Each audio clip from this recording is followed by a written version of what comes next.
స్తోత్రం స్తోత్రం స్తోత్రం స్తోత్రం స్తోత్రం స్తోత్రం స్తోత్రం స్తోత్రం స్తోత్రం. Praise the Lord, praise the Lord, praise the Lord, praise the Lord, praise the Lord, praise the Lord, praise the Lord, praise the Lord, praise the Lord, praise the Lord, praise the lord.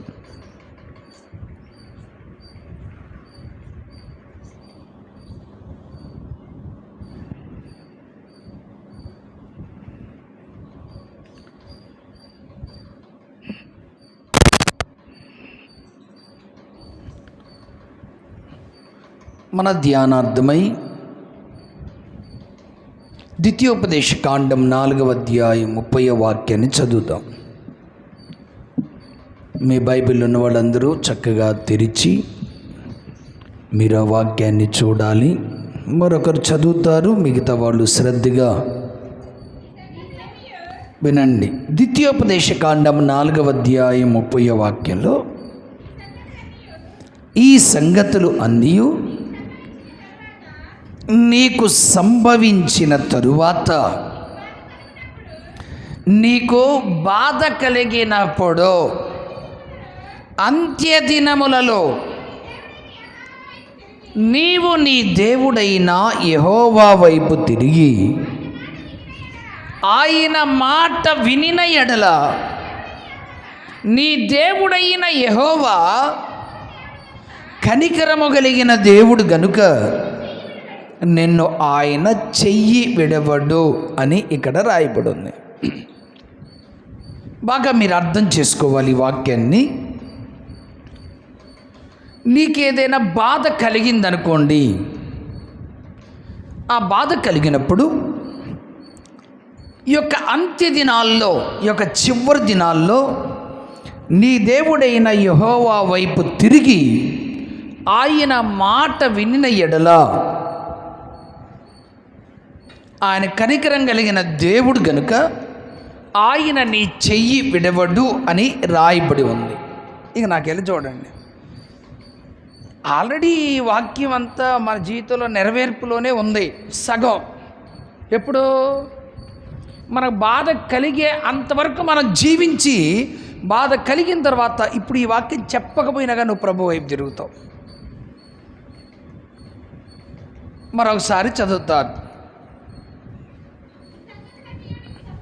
ఏ సంగతులు ఆ పైన ఉంటాయి, చాలా ఉంటాయి, తర్వాత చదువుకోండి అవి. ఈ సంగతులన్నీ నీకు సంభవించిన తరువాత నీకు బాధ కలిగిద్ది కదా. ఏదైనా ఒక సంగతి నీకు కలిగితే అప్పుడు నీకు బాధ కలిగిద్ది.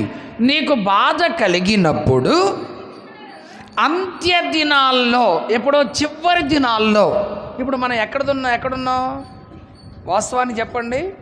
అంత్య దినాల్లో ఉన్నాం కనుక అందరికీ బాధలు ఉన్నాయి. ఒక టాప్ సీక్రెట్ చెప్తాను వినండి. ఒక 30 years బ్యాక్ బాధలు ఉన్నాయి, కానీ ఇంత ఇదిగా బాధలు లేవు. ఎందుకంటే సెల్ ఫోన్ లేదు, టెక్నాలజీ లేదు, వేరే విధంగా ఏవి లేవు కనుక పెద్ద బాధ అనిపించదు ఎవరికి. కానీ ఈ అంత్య దినాల్లో దేవుని వైపు నువ్వు తిరగాలని, ఎలాగైనా నువ్వు దేవునిని వెతకాలని, ఒక్క మాటలో చెప్పాలంటే దేవుడే నీ వైపు కొన్ని పంపిస్తాడు అన్నది కూడా వాస్తవం. లేదా నీకు నీ అంతట నీవే కొని తెచ్చుకునే అనుభవం కూడా ఒకటి ఉంటుంది. లేదా సాతాను ద్వారా నీకు ఈ అంత్య దినాల్లో సమస్యలు వచ్చే అనుభవాలు కూడా ఉంటాయి. ఏ విధము చేతనైనా ఇప్పుడు బాధలు ఎక్కువ, మీరు చెప్పండి, ఎక్కువ కదా. మన తాతోళ్ళకి, అవ్వలకి, జేజమ్మలకి అన్ని బాధలు లేవు. వాళ్ళు పని చేసుకున్నారు, శుభ్రంగా వచ్చారు, తిన్నారు, పడుకున్నారు. అర్థమైందా?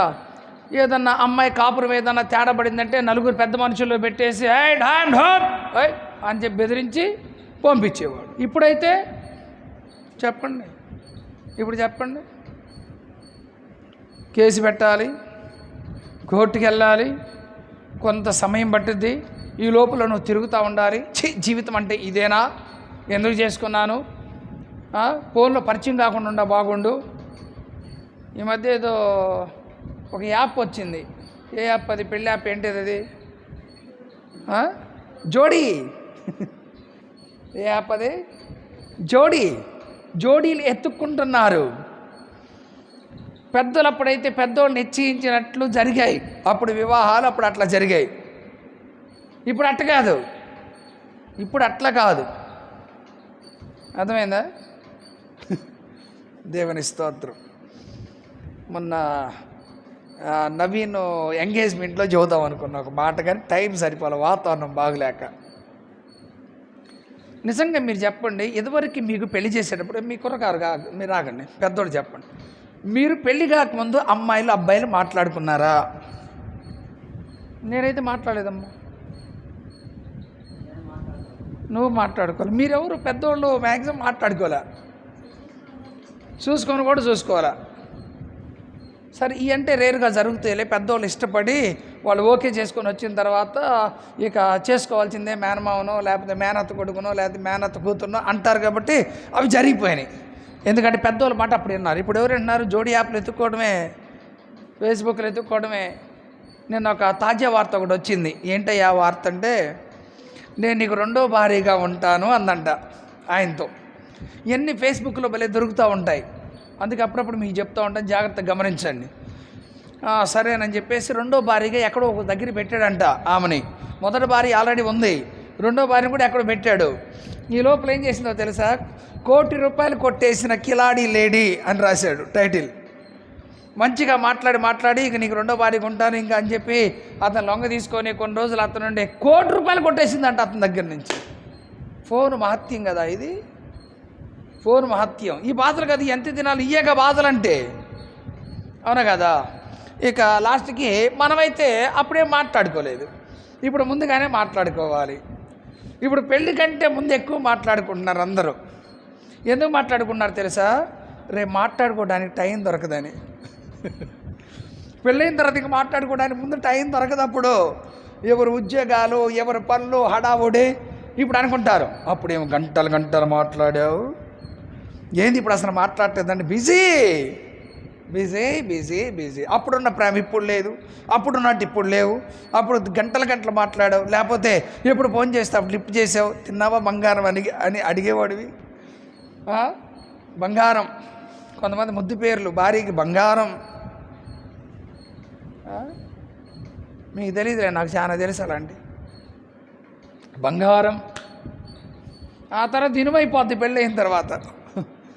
ఒక మూల పడేసి అటు ఇటు తిరుగుతాడు, ఈ లోపల తుప్పు పట్టిద్ది అనమాట. అలాంటి పరిస్థితులు ఉన్నాయి. కనుక నీకు బాధ కలిగినప్పుడు, ఇప్పుడు చూడండి, పిల్లల విషయంలో కానీ, కుటుంబ విషయంలో కానీ, ఆరోగ్య విషయంలో కానీ, ఎన్నిట్లో బాధ లేదండి? చెప్పండి, ఎవరికి బాధ లేదు చెప్పండి. నేను అడిగితే ఇక్కడ బాధ లేని వాళ్ళు ఎవరైనా ఉన్నారా అంటే, నాకు కూడా బాధ ఉంది, మీకు బాధ ఉంది, నాకు బాధ ఉంది, అందరికీ బాధలు ఉన్నాయి. అయితే బైబిల్ ఏం చెప్తుందంటే, అంత్య దినాల్లో ఎవరి వైపు తిరగాలి? నీ దేవుడైన యెహోవా వైపు నీవు తిరిగి నీవు ఆయన మాట వినాలి. అంత్య దినాల్లో ఆయన వైపు తిరిగి నువ్వు ఆయన మాట వినాలి. ఆయన మాట వినకే బాధలు. ఒక మాటలో చెప్పాలంటే ఆయన మాట వినకే బాధలు. ఎగ్జాంపుల్గా ఆకాన్ ఉన్నాడు, దేవుడేమన్నాడు? శాపగ్రస్తమైన తెచ్చుకుంటే చస్తారా అంటే ఆయన మాట వినలా, బాధ తెచ్చుకున్నాడు. ఇలా బైబిల్లో ఎంతమంది లేరు చెప్పిన మాట వినకుండా దెబ్బపడిన వాళ్ళు ఎవరున్నారు? బోళ్ళ మంది ఉన్నారు. కనుక అంత్య దినాల్లో ఆయన వైపు తిరగండి. నీకు బాధ వచ్చినప్పుడు, నీకు శ్రమ కలిగినప్పుడు నువ్వు ఆయన వైపు తిరిగి నీవు ఆయన మాట వినాలి. ఎవరి మాట వినాలా? ఆయన మాట వినాలి. ఏది జరిగినా, ఇందాక పాట పాడాం కదా, ఆయన మాట జీవము కలిగింది, ఆయన మాట సత్యం, ఆయన మాటే ఏది జరిగినా నీ మాట జరుగునయ్యా, ఆయన మాట ఖచ్చితంగా జరిగిద్ది. నువ్వు ఆయన మాట వింటే ఖచ్చితంగా ఆ మాట నీ జీవితంలో నెరవేర్చబడుద్ది.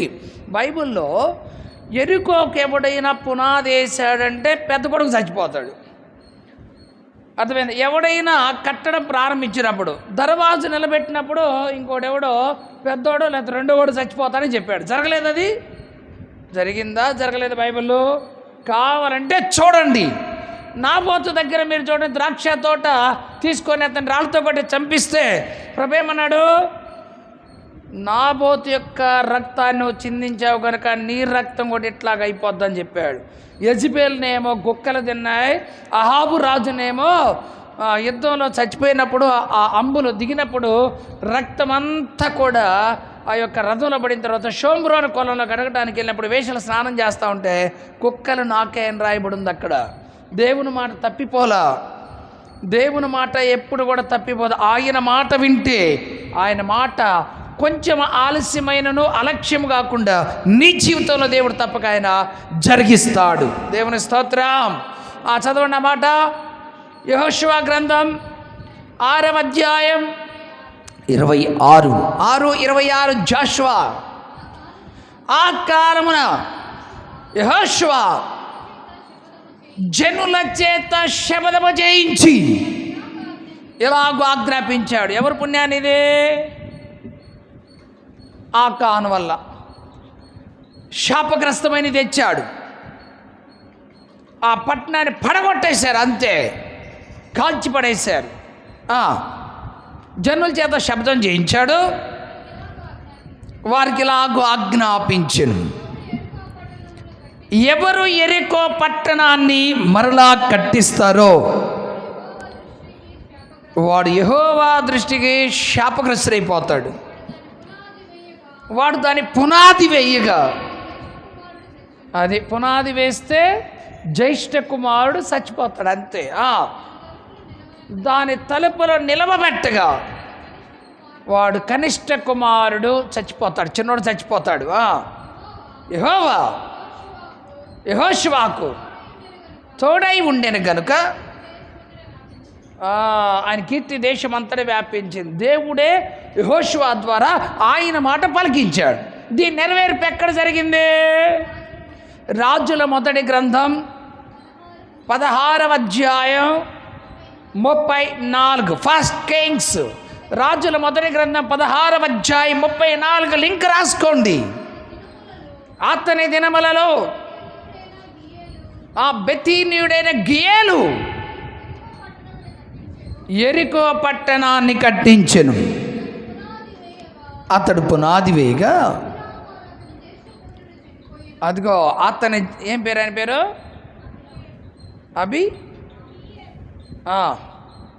జ్యేష్ఠ కుమారుడు చచ్చిపోయాడు. దాని గౌరులు ఎత్తగా సెగూబు అనే అతని కనిష్ట కుమారుడు చచ్చిపోయాడు. ఇది నూను కుమారుడైన యెహోషువ ద్వారా యెహోవా. అబ్బా, చూసారా? ఇందాక అక్కడ మీరేం చెప్పారు? యెహోషువ చెప్పాడు. మీరు అనుకున్నారు పాస్టర్ గారు చెప్పాడు, దేవుడు మాట కదా అనుకున్నారు. కానీ ఇక్కడేమన్నాడు? యెహోషువ ద్వారా దేవుడు పలికించిన మాట. అండర్లైన్ చేసుకోండి, దాన్ని బట్టి రెడ్ పెన్ ఉంటే. సేవకుడు ద్వారా ఎప్పుడైనా దేవుడు పలికిస్తే అది ఖచ్చితంగా జరిగింది, 100%. నూను కుమారుడైన యెహోషువ ద్వారా దేవుడు పలికించిన మాట అక్కడ నెరవేరింది. కనుక అంత్యదినముల యందు ఆయన వైపు నువ్వు మళ్ళిన ఎడల, ఆయన మాట నువ్వు ఆలకించిన ఎడల, అప్పుడు ఏం చేస్తాడంట? దేవుని మాట వింటే ఇప్పుడు మరలా ద్వితీయోపదేశ కాండంలోనికి రావాలి. ఇందాక చదివారు, 4:30లో మీరు చదువుతున్నారు. ఆయన మాట వినిన ఎడల నీ దేవుడైన యెహోవా. అబ్బా, ఆయన ఏ దేవుడు? కనికరము గల నా యేసు ప్రభువా, కరుణలో సంపన్నుడా. ఆయన కనికరం కలిగిన దేవుడు, ఆయన కనికరములో సంపన్నుడై ఉన్నాడు. దేవుని స్తోత్రం. కనుక ఆయన కనికరం కలిగిన దేవుడు, ఆయన కనికరము కలిగిన దేవుడు కనుక నిన్ను ఏమాత్రం కూడా చేయి విడిచిపెట్టడు. నువ్వు విడిచిపెడతావేం కానీ ఆయన విడిచిపెట్టడు. పెళ్ళప్పుడు ఏం చేస్తారు?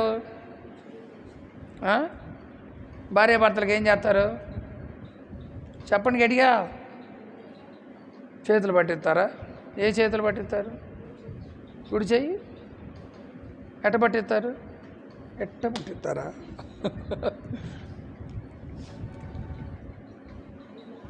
ఎట్ట ఎట్ట పట్టిస్తారా? ఎంతేనా పట్టించేది?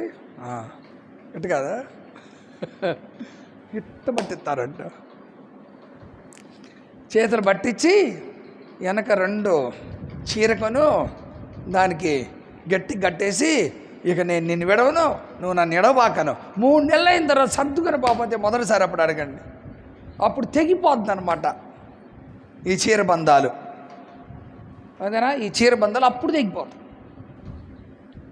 ఎవరు విడిచినా నువ్వు గుర్తుపెట్టుకో, దేవుడు మాత్రం నిన్ను విడవడు. వ్యాధిలో, బాధలో, శ్రమలో, సమస్యలో అన్నీ చూస్తూ ఉంటాడు పక్కనంతే. నువ్వు పిలుస్తావా లేదా, నువ్వు రమ్మంటావా లేదా అని పిలుస్తాడు. బైబిల్ ఏమని రాయబడింది తెలుసా? నీవు ఆయన దగ్గరికి వచ్చినలా అప్పుడు ఆయన నీ వద్దకు వచ్చును అని ఉంది. నువ్వు ఆయన దగ్గరికి వెళ్తే అప్పుడు ఆయన నీ దగ్గరికి వస్తాడు. నిన్ను మాత్రం కనికరం కలిగిన దేవుడు చెయ్యి విడిచిపెట్టడు. 100% ఇది. ఎన్ని బాధలైనా సరే, 6 బాధలు కలిగినను నిన్ను విడిచిపెట్టడు. అర్థమైందా? ఒకవేళ 7 బాధలు వచ్చినా నిన్ను విడిచిపెట్టడు. కానీ మనం దేవుణ్ణి విడిచిపెడతాం బాధల్లో, కానీ దేవుడు మనల్ని విడిచిపెట్టడు. ఇది ఎప్పుడైనా మీ మనసులో గుర్తుపెట్టుకోండి. ఆయన ఎవరు? కనికరం కలిగిన దేవుడు. ఎవరైనా కనికరం కలిగినటువంటి దేవుడు. ఎప్పుడు నేను చూస్తూనే ఉంటాడు. నీ చర్యలు ఇట్లా గమనిస్తూనే ఉంటాడు. ఇటు చూస్తూనే ఉంటాడు. నువ్వు ఎటు కదులుతుంటే ఎటు చూస్తూనే ఉంటాడు. అంతే కదా? అలా చూస్తాడు. నీ బాధ తెలుసు, నీ శ్రమ తెలుసు, నీ కష్టం తెలుసు. మీరు అప్పుడప్పుడు ఎట చేస్తారు చెప్పనా? మీ పిల్లలు ఎంత చెప్పినా వినలేదనుకోండి, పొయ్యి దగ్గరికి వెళ్తే కాలిద్దని కూడా మీకు తెలుసు. అప్పుడు నువ్వేమంటావు? ఒకసారి కాలితే వాడు పోకుండా ఉంటాడు అనరా? మీరు అంటారా? అనరా? ఒకసారి పడితే 2సారి అక్కడ వాడు అంటారు అనరా? దేవుడు కూడా అంతే చూస్తాడు. ఒకసారి బుద్ధి వస్తే 2సారి అది చేయడా అని చూస్తాడు. ఒకసారి అలా జరిగితే 2సారి నా వైపు తిరుగుతాడని చూస్తాడు. దేవుడు కూడా ఎప్పుడు అలాగే ఉంటాడు. ఎప్పుడు పాజిటివ్గా నువ్వు కింద పడితే అమాంతంగా ఎత్తుకోవడానికి నువ్వు చిన్న బొప్పివి కాదు. చిన్న పిల్ల ఏదమ్మో పడిపోతాడేమో పరిగెడతాం. అది వాడు నడిచేటప్పుడైతే లే అంటాం. నడవలేనప్పుడైతే పడిపోతాడని అమాంతంగా వెళ్ళి పట్టుకుంటాం. కొంచెం నడిచేటప్పుడైతే నడక నేర్పుచున్నాడు నజరేయుడు. నీకు ఇప్పుడు ఆల్రెడీ నడకొచ్చు. నువ్వేం ఉయ్యాల్లో లేవు, నువ్వేం పసిపిల్లవు కాదు, నువ్వు బాప్తీసం పొందావు. అర్థమైందా? నువ్వు నడక నేర్చుకుంటున్నావు. ఈ నడకలో నువ్వు ముందుకి ఆయన అడుగుల్లో సాగిపోయేటట్లుగా ఉండాలి. దేవుని స్తోత్రం. హల్లెలూయా. కనుక ఆయన కనికరం కలిగిన దేవుడు కనుక ఏ స్థితిలోనైనా ఎవరినైనా సరే, నిన్నే కాదు నన్నే కాదు, ఎవరిని కూడా విడిచిపెట్టడు. ఏ స్థితిలో కూడా విడిచిపెట్టడు. అలాగైతే దేవుని నమ్మిన వారికంటే దేవుని నమ్మి శ్రమల పాలై వెనుదిరిగిన వాళ్ళు ఎక్కువ మంది ఉంటారు. అలాగైతే అప్పుడు ఎవరైనా ప్రభు దగ్గరకు వస్తారా? రారు. ప్రభుని విశ్వసిస్తారా? విశ్వసించలేరు. ఎందుకని? నాది అదే బాధ, నువ్వు పోయినా నీకు అదే బాధ అంటాడు కనుక. కానీ నిన్ను బాధ పెట్టి ఆ బాధలోంచి నిన్ను విడిపించి నువ్వు ఆయన మాట వినేటట్లుగా చేయగలిగిన కనికరము కలిగినటువంటి దేవుడు మన దేవుడు. ఎవరు చెప్పండి? ఎవరు? కనికరము కలిగినటువంటి దేవుడు. నేను ఒక మాట చెప్తాను. ఒక్కొక్క సందర్భంలో మీ మీద మీ భర్త కనికరం ఉండకపోవచ్చు, లేదా మీ మీద మీ పిల్లల కనికరం ఉండకపోవచ్చు, లేదా మీ ఇంట్లో ఒకళ్ళ మీదకి ఒకళ్ళ కనికరం ఉండకపోవచ్చు. ఉండిద్ది అంటారా? కొంచెం అక్కడ పోయి తీసుకురా, నేను పో తెచ్చుకో అంటాడు. కొంచెం ఈ పని చేయ అంటే బా చేసుకోబా అంటాడు. పోయి బజార్లో వెళ్ళి కూర్చొని మాట్లాడతాడు. చేయడు. ఇంకేం చేస్తా పాపం, సస్తా బతుకుతా, పొద్దుగూగులు పని చేసుకొని వచ్చి మరల ఇంట్లో పని కూడా చేసుకోవాలి. కొంతమంది కనికరం ఉండదు. పోనీలు ఇప్పుడు దాకా బయట పని చేసి వచ్చింది, అది కూడా పొలంలో, ఏదో మనం హెల్ప్ చేద్దాం అనుకోరు. కనుక నీ దేవుడైన యెహోవా నీ చెయ్యి విడవడు కనుక ఆయన కనికరం కలిగిన దేవుడు కనుక ఆయన నీ చెయ్యిని విడిచే దేవుడు ఎంత మాత్రం కూడా కానే కాదు. ఇవి జరిగిన తర్వాత నీకు శ్రమ కలిగినప్పుడు నీ దేవుడైన యెహోవా యొక్క మాట నువ్వెప్పుడైతే శ్రద్ధగా ఆలకిస్తావో ఆయన నీకేం చేస్తారు? కనికరం కలిగిన వాడు కనుక నీ చెయ్యి విడవడు అని దేవుని వాక్యం బహుస్పష్టంగా చెప్తుంది. అందుకే నేను ఒక సేవకునిగా మీకు చెప్పదలసిన మాట ఏంటంటే, ఆయన నిన్ను పట్టుకున్నప్పుడు జారబీకోబాక, తర్వాత నువ్వు పట్టుకోవాలనుకున్నప్పుడు చెయ్యి వెనక్కి లాక్కోవచ్చు. ఆయన నీ చేయి పట్టుకున్నప్పుడు లాక్కొని నిలబాక, గుర్తుపట్టుకో ఈ విషయాన్ని గుర్తుపట్టాలి. తర్వాత నువ్వు పట్టుకోవాలనుకుంటే కుదరదు. పేతురు చూడండి, దిగిపోతున్నాడు. కనికరం కలిగిన దేవుడు యేసయ్య. ఇక వెంటనే పేతురు అన్నాడు, అయ్యా మురిగిపోతున్నా, కనికరించయ్యా అన్నాడు. అంతే. ఒకసారి చెయ్యి ఇవ్వలేదా? అంత దూరాన్ని ఉన్న చెయ్యి చాపలేదా? అందుకే బైబిల్ చెప్తుంది, సహాయము చేయకుండా ఉండడకు నా హస్తము కొరచకానే కాదు. నా చేయి చిన్నది కాదు. ఆయన దీనులను పైకి లేవనెత్తగలిగినటువంటి వాడై ఉన్నాడు. ఎక్కడ? ఉన్నత స్థలముల మీద ఉన్నా ఇక్కడ దీనులను పైకి లేవనెత్తగలిగిన ఆయన హస్తం. అందుకే సహాయం చేయకుండా ఉండటం నా హస్తం కూర్చుకాలే. కనుక ఎవరైనా సహాయం కావాలని అడిగితే తప్పక ఆయన సహాయాన్ని ఇచ్చే దేవుడై ఉన్నాడు. ఒకే ఒక్క మాట, కనికరం కలిగిన ప్రభు. నీ మీద నీ భర్త కనికరం పడతాడు లేదో నాకు తెలియదు, మీ పిల్లల కనికరం ఉందో లేదో నాకు తెలియదు. నా మాట మీరు అర్థం చేసుకోండి. లేదా మీ ఇంట్లో వాళ్ళు మీ మీద, మీ తల్లిదండ్రులు కనికరం ఉందో లేదో నాకు తెలియదు, కానీ ఆయన మాత్రం కనికరము కలిగినటువంటి దేవుడు. ఆమేన్. చెప్పండి, పక్కనోడితో చెప్పండి, ఆయన ఎవరు? చెప్పండి నోడితో.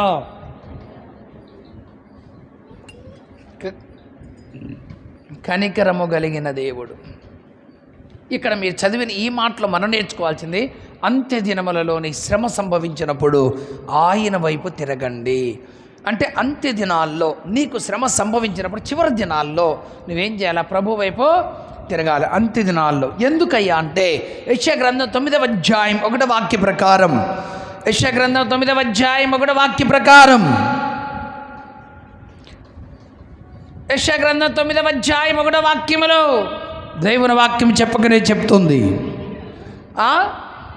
అయినను వేదన పొందిన దేశం మీద మబ్బు నిలవలేదు. పూర్వకాలమున ఆయన జెబూలూను దేశం మీదను నప్తాలి దేశం మీదను అవమానపరచను. అంత్యకాలమున ఆయన సముద్ర ప్రాంతములో, అనగా యోర్దాను అద్దరిని అన్యజనుల అంటే మనమే, అన్యులు. దేవుని ఎరగని వాళ్ళం. దేవుని ఎరగని వాడే అన్యుడు. ఇంకో మాట చెప్పాలంటే, దేవుని ఆత్మను పొందినవాడు కూడా అన్యుడే. బాప్తిసం పొందినవాడు అన్యుడే, పరిశుద్ధాత్మ పొందినవాడు కూడా అన్యుడే. గుర్తుపెట్టుకోండి ఈ మాట మీ మనసులో. పరిశుద్ధాత్మ పొందినవాడు అన్యుడే, దేవుని ఆత్మ పొందినవాడు అన్యుడే. బాప్తిసం పొందినవాడు దేవుని దూరంగా ఉన్నాడు. పరిశుద్ధాత్మ పొందినవాడు ఆయన ఎరగనివాడు. కనుక బాప్తిసం పొందినంత మాత్రం దేవుని బిడ్డను అనుకోవద్దు. పరిశుద్ధాత్మ పొందితేనే సంఘం. ఎంతమంది ఆ రోజు బాప్తిసం ఇచ్చింది పేతురు గారు? 3,000 మందికి. పెంతెకొస్తు పండుగ దినాన్ని ఎంతమంది వచ్చారు? 120 మంది మేడగదిలో ఉన్నారు. వాళ్ళందరూ మేడగదిలో ఎప్పుడైతే దిగారో, అప్పుడు పరిశుద్ధాత్మ వాళ్ళందరి మీదకి ఎప్పుడైతే దిగొచ్చిందో వాళ్ళందరూ కూడా పరిశుద్ధాత్మను పొందారు. అది మొట్టమొదటి సంఘం. హల్లెలూయా. పరిశుద్ధాత్మ పొందకపోతే నువ్వు సంఘంలో లెక్కలేదు. ఒకవేళ నువ్వు చర్చికి రావచ్చు, ఒకవేళ బాప్తిసం పొందవచ్చు, ఒకవేళ నువ్వు ఎంతైనా డబ్బులు ఖర్చు పెట్టవచ్చు, నువ్వెంతైనా తిరగవచ్చు, అర్థమైందా? సేవలు ఎంతైనా సహాయం చేయొచ్చు. పరిశుద్ధాత్మ లేకపోతే నువ్వు సంఘంలో ఉన్న సభ్యుడు కాదు. ఆ సంఘానికి 10,000 మంది రావచ్చు, ఆ సంఘానికి 1000 మంది రావచ్చు, ఆ సంఘానికి 500 మంది రావచ్చు. నో, ఒక్కళ్ళున్న పరిశుద్ధాత్మ పొందిన వాళ్ళు 10,000 మందిలో వాళ్ళ సంఘం ఒక్కరే, అంతే, ఒక్కరే అని చెప్పాలి. ఎందుకంటే ఆత్మ లేనివాడు నా వాడు కాదు. ఆయన అభిషేకం పొందినవారు. కనుక పరిశుద్ధాత్మ పొందిన వారి సంఘం. మీకు ఇదివరకు కూడా నేను చెప్పాను, మరొకసారి కూడా నేను ఇప్పుడు చెబుతున్నాను. పరిశుద్ధాత్మ పొందిన వారు ఎంతమంది ఇక్కడికి వచ్చినా వాళ్ళు సంఘములో లెక్కలేదు. వస్తారు, పోతారు. వారు వచ్చరే, వారు పోయిరి. కర్రలు తెచ్చరే, కర్రలు తీసుకొని పోయిరి. అర్థమైందా? వారు వచ్చరే, వారు పోయిరి. అంతే మన జీవితం. వచ్చారు, పోయారు. ఎందుకు వచ్చారు? ఫలించాలని వచ్చారు. ఎందుకు వెళ్ళారు? ఫలింపు లేదు కనుక వెళ్ళిపోయారు. వారు కర్రలు తెచ్చారు, నిబంధన మందసముల రాత్రి వేళ పెట్టారు. ఆ తర్వాత తెల్లారి పొద్దున వచ్చి చూసినప్పుడు సాక్ష్యపు మందసపు గుడారములో ఆ యొక్క దాని మీద చూసినప్పుడు నిబంధన మందసం మీద ఆ కర్రలో ఫలించలేదు. అహరోను కర్ర ఒక్కటి మాత్రమే ఫలించింది. పరిశుద్ధాత్మ లేనివాడు ఏ సంఘానికి వెళ్ళినా, ఏ ప్రాంతంలో ఉన్నా పరిశుద్ధాత్మ పొందపోతే ఆ వ్యక్తి సంఘ సభ్యుడు కానే కాడు అన్నది మాత్రం 100కి 1000% ఖచ్చితంగా ఇదే లెక్క. 120 మంది, అర్థమైందా? 108 మంది ఎవరున్నారు అక్కడ? విశ్వాసులు ఉన్నారు. 12 మంది సేవకులు ఉన్నారు. 120 మంది గాన ప్రతి గానాలతో ఏక మనసుతో ఏక ఆత్మతో వాళ్ళందరూ ప్రార్థన చేసినప్పుడు వారందరి మీద పరిశుద్ధాత్మ శక్తి ఎప్పుడైతే దిగి వచ్చిందో అప్పుడు వాళ్ళందరూ సంఘంగా కూడారు. మొట్టమొదటి సంఘం పెంతెకొస్తు సంఘం. No Lutheran, no Roman Catholic, ఏవి కాదు. ఫస్ట్ సంఘం పెంతెకొస్తు సంఘమే. స్థాపించబడిన సంఘం యేసుక్రీస్తు వెళ్ళిపోయిన తర్వాత భూమి మీద 10 దినాలు వాళ్ళు మేడగదులు కనిపెట్టిన తర్వాత మొట్టమొదటిగా సంఘంగా మేడగదులు కూడుకున్న తర్వాత పరిశుద్ధాత్మ దిగి వచ్చిన సంఘమే పెంతెకొస్తు సంఘం. అర్థమైందా? ఈ మధ్యలో పుట్టుకొచ్చింది పెంతెకొస్తు సంఘం. మా తాతల నుంచి ఉందన్నారు. ఎవరు చెప్పారు? పరిశుద్ధాత్మ మొట్టమొదటి దిగిన సంఘమే పెంతెకొస్తు సంఘం. ఈ బాప్టిస్ట్ కాదు, లూథరన్ కాదు, మెథడిస్ట్ కాదు, ఏ సంఘాలు కాదండి, పెంతెకొస్తు సంఘం. అయినా పెంతెకొస్తులో మళ్ళీ చాలా రకాలు ఉన్నాయి. పెంతెకొస్తులో కూడా చాలా శాఖలు ఉన్నాయి. అర్థమైందా? అది కాదు. ఒరిజినల్ పెంతెకొస్తు అంటే మేడగది యొక్క అనుభవం. ఏంటి వాళ్ళ అనుభవం? తిండి మానేశారు, తిప్పలు మానేశారు, ఆత్మ కావాలని, ఆత్మ వైరాగ్యం కోసం, వాక్యం కోసం, దైవిక శక్తి కోసం పేతురు గారు మాట్లాడుతుంటే వాళ్ళందరూ వింటా ఉన్నారు. వాళ్ళకి దైవత్వం కంటే కుటుంబాలు పట్టలేదు. వాళ్ళకి దేవుని ఆత్మ కంటే ఏవి గొప్పగా ఎంచుకోలేదు. 10 రోజులు మీరు ఇక్కడ ఉండండి.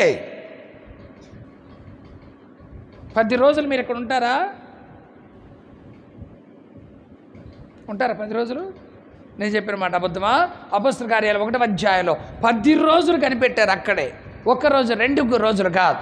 యేసుక్రీస్తు 40 దినాలు భూమి మీద ఉన్నారు. ఆయన వెళ్ళిపోయిన తర్వాత పెంతెకొస్తు పండుగ దినమున అనగా 50వ రోజు. పెంతెకొస్తు అంటే 50వ రోజు. అంటే ఇప్పుడు 10 రోజులు వీళ్ళు ఎక్కడున్నారు? మేడగదిలోనే ఉన్నారు. ప్రార్థన, ఎడతెగని ప్రార్థన. దేనికోసం? ప్రభు చెప్పాడు పరిశుద్ధాత్మను పొందండి అని. పరిశుద్ధాత్మ కోసం 10 దినాలు ప్రార్థన పెట్టారు అక్కడ. ఆ 10 దినాల్లో వాళ్ళు దేవుని యొక్క ఆత్మను పొందారు. ఎలా పొందారు? అగ్ని జ్వాలు వాళ్ళ మీదకి వచ్చాయి. వాళ్ళు క్రొత్త భాషలు మాట్లాడటం ప్రారంభించారు. ఆ తర్వాత వాళ్ళు బయలుదేరి వెళ్తే ఎవ్వరికి కూడా తిరుగులేనటువంటి వ్యక్తులుగా మారారు దేవుని ఆత్మ వచ్చిన తర్వాత. మరి 10 రోజులు నువ్వు ఉండి ఇక్కడ వాళ్ళు కుటుంబ జీవితాల కంటే, లోక సంబంధమైన జీవన సాధకాల కంటే కూడా వాళ్ళు ఎక్కువగా దేవుని ఆత్మకే ప్రాముఖ్యత ఇచ్చారు. దానికే ప్రాముఖ్యత ఇచ్చారు. అందుకే వాళ్ళందరి మీద 120 మంది మీద పరిశుద్ధాత్మ దిగింది. దాంట్లో ఎవరిని కూడా మినహాయించలా. 10 రోజులు నాన్ స్టాప్గా ప్రార్థన చేశారు వాళ్ళు. ఒకటే ప్రార్థన కనిపెట్టారు. దాన్ని కనిపెట్టు ప్రార్థనా కూటము లేదో పరిశుద్ధాత్మ కూటం అంటారు. ఇది శనివారం రోజు జరిగిద్ది. ఇది శనివారం రోజు జరిగే కూటం కనిపెట్టు ప్రార్థనా కూటం అంటారు. లేదా పెంతెకొస్తు మామూలుగా ఇది ఉపవాస ప్రార్థన, పరిశుద్ధాత్మ ఉపవాస ప్రార్థనా కూటం అంటారు. వాళ్ళు కనిపెట్టి ఒక్కొక్కరి మీద వ్రాలుగా వాళ్ళు ఎగరటం, గంతులేయటం, అందరూ ఆశ్చర్యపోయారు. అక్కడ చూడటానికి వచ్చారు. ఏంట్రా ఈ గోల? లోపలంతా కాలినట్లుగా ఉందంట మేడగదిలో. అందరూ ఆశ్చర్యపోయారు. ఏంటి ఈ భాషలు మాట్లాడటం? ఎవరు అసలు వీళ్ళు? ఒరే ఫలానా వాళ్ళు కదా, వీళ్ళు ఫలానా ప్రాంతం వాళ్ళు కదా. 50,000 ప్రవచనం అక్కడ నెరవేర్చబడింది. 50,000 ప్రవచనం. అందుకే పరిశుద్ధాత్మ లేనివాడు సంఘములో సభ్యుడు కాదు. నా మాట మరొకసారి మీరు జ్ఞాపకం చేసుకోండి. నువ్వు బాప్తీసం పొందినా, పరిశుద్ధాత్మ అభిషేకం లేకపోతే నువ్వు ఏ సంఘానికి వెళ్ళినా ఆ సంఘంలో సభ్యుడివి నువ్వు కానే కాదు. ఇది మాత్రం 100%. ఎవరైతే బాప్తిసం పొందుతారో వాళ్ళ పేరు జీవగ్రంథంలో రాయబడింది అంతే. జీవగ్రంథంలో రాయబడిందంటే నరకాన్ని తప్పించుకున్నాం, ఇంకంతే, ఏం లేదండి. ఒక మాటలో చెప్పాలంటే నేల టికెట్ అనుకోండి.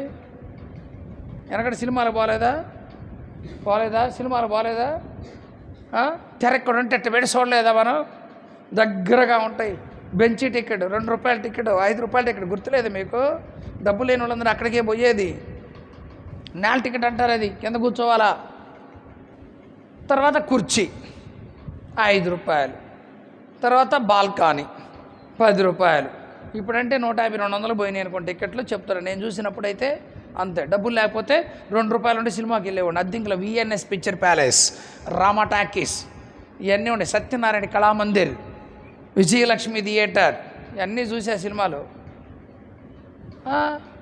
2 రూపాయలు ఉంటే సార్ సినిమాకి వెళ్ళటమే, 5 రూపాయలున్న సినిమాకి వెళ్ళటం. ఎంత డబ్బులు ఉంటే అప్పుడు వెళ్ళిపోవటమే, ఇంకంతే. కింద కూర్చోవాలి, ముందు నేలకెళ్ళి కూర్చోవాలి, తెర ఎదురు ఉంటుంది. ఎట్లా కుర్చీలో ఉండరు, కొంచెం ఎదిగి డబ్బులు ఉన్నవాడు. ఆ తర్వాత అట్లాగే పరిశుద్ధాత్మ అభిషేకాన్ని ఖచ్చితంగా పొందాలి. లేకపోతే ఇంకా నువ్వు నరకం తప్పించుకుంటావు అంతే. నూతన భూమిలోకి వెళ్తావు. అది నూతన యెరూషలేము పట్టణానికి వెళ్ళలేవు, కష్టమైపోద్ది. కనుక ఆ విషయాన్ని మీరు జ్ఞాపకం. అంత్య దినములలో, ఇప్పుడు చదువు, ఈ చివరి దినాల్లో, అంత్య దినాల్లో అన్యజనులు అన్నుడంటే ఎవరు? ఇప్పుడు చెప్పండి. దేవుని ఆత్మ లేనివాడు కూడా, వింటున్నారు నా మాట? పరిశుద్ధాత్మ లేనివాడు కూడా అన్యుడే. చదువు. యోర్దాను అద్దరిని, అన్యజనుల గలిలయ ప్రదేశాన్ని చూసారా? గలిలయ ప్రదేశాన్ని, అన్య జనాంగాన్ని ఆయన మహిమ కలిగిన వారుగా చేయుచున్నారు. జాగ్రత్తగా వినాలి. మహిమ కలిగినటువంటి ప్రజలుగా దేవుడు చెయ్యాలని యేసుక్రీస్తు లోకానికి వచ్చాడు. చీకటిలో నడిచే ప్రజలు రైట్ గొప్ప వెలుగును చూచుచున్నారు. అంటే మనం చీకట్లో ఉన్నా, ఇప్పుడు వెలుగులోనికి వచ్చాం. చీకట్లో ఉన్నా వెలుగులోనికి వచ్చాం. దీన్నే పేతురు రాసిన పత్రిక 2:9 చెప్పారు. ఏమని చెప్పారు అక్కడ? పేతురు రాసిన మొదటి పత్రిక 2వ అధ్యాయం 9వ వాక్యంలో, మనము చీకటిలో నుండి ఆశ్చర్యకరమైన తన వెలుగులోనికి, రైట్, దేవుడు వెలుగై ఉన్నాడు, మనము చీకటై ఉన్నాం, ఇప్పుడు మనం వెలుగులోనికి వచ్చాం. కనుక ఇప్పుడు మన వెలుగు సంబంధంగా ఉన్నాం. అందుకే ఆ మాట ఆయన ఏం చెప్తున్నాడు తెలుసా? మీరు పోయి ఎవరైతే చీకట్లో ఉంటారో మీరు వారికి వెలుగుగా మారాలి. వెలుగుగా మారాలి అంటే దేవుని ఆత్మ నీలో ఉండాలి. ఈ మాట మీరు గుర్తుపెట్టుకోవాలి. హల్లెలూయా. ఇప్పుడు యేసుక్రీస్తు ఈ లోకానికి వచ్చాడండి, బాప్తిసం పొందాడు, పరిశుద్ధాత్మ అభిషేకం ఆయన మీద పావురం వలె దిగొచ్చింది. అంటే ఇప్పుడు యేసుక్రీస్తులో ఏముంది? వెలుగుంది. ఆ వెలుగైనటువంటి దేవుడు లోకంలోకి వచ్చాడు స్వార్థకి. అప్పుడు మన చీకట్లో ఉన్న వాళ్ళం ఆయన వెలుగులోకి వచ్చాం ఆత్మ ద్వారా. ఇప్పుడు మనం పరిశుద్ధాత్మ పొందామనుకోండి, ఇప్పుడు లోకంలో చీకట్లో ఉన్న ప్రజలందరూ కూడా ఏ వెలుగులోకి రావాలా? ఆయన వెలుగు మనలో ఉంది కనుక మన వెలుగులోని కూడా వాళ్ళు వచ్చినట్లయితే మనమందరము దేవుని యొక్క వెలుగులో ఉంటాం. అందుకే దేవుని వాక్యం ఏం చెప్తుంది? మీరు లోకానికి ఎవరు వెలుగై ఉంది? రక్షణ పొందినవాడు కాదు, ఆత్మ పొందినవాడు. ఆత్మ పొందినవాడు లోకానికి వెలుగై ఉన్నాడు. ఆత్మ పొందినవాడు ఒక కుటుంబాన్ని వెలిగించేవాడు. లోకంలో పాపముల చీకటి అంధకారములో ఉన్న ఆ వ్యక్తిని నడిపించాలి అంటే నీకు పరిశుద్ధాత్మ శక్తి ఉండాలి. నా మాట మీకు అర్థం కాలేదా? అర్థమైందా? అర్థం కాలేదా? అర్థమైందా? అర్థం కాలేదా? ఇప్పుడు యేసుక్రీస్తులో ప్రభావం ఉంది.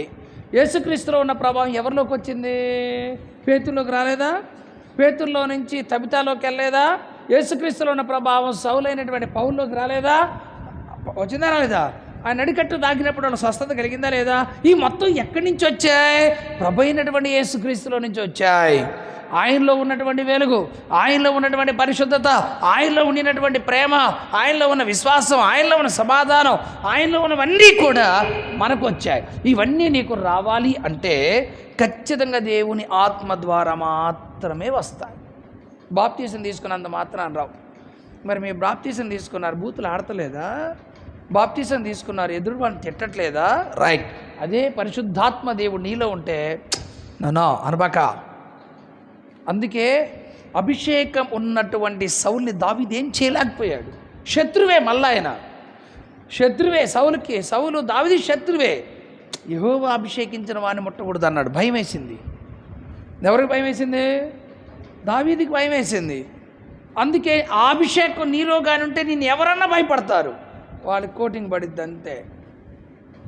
నువ్వు సైలెంట్గా ఉంటే చాలు. అభిషేకం నీలో ఉంటే, నిజమైన నింపుదలగా నీలో ఉందనుకోండి, ఎవ్వరు నిన్ను ఏమీ కూడా అనలేరు. ఒకవేళ అన్నా వాళ్ళకి మరలా సమస్యే. అందుకే ఏమి చేయలేకపోయాడు సౌల్ని. ఎందుకంటే యెహోవా అభిషేకించిన వాడిని ముట్టకూడదు అన్నాడు. Praise the Lord. మీకు ఇక్కడ ఇంకొక మాట కూడా చెప్తా. సౌలుని దావీదు చంపల, అవకాశం వచ్చినా చంపల. ఎందుకని? అభిషేకం ఉంది.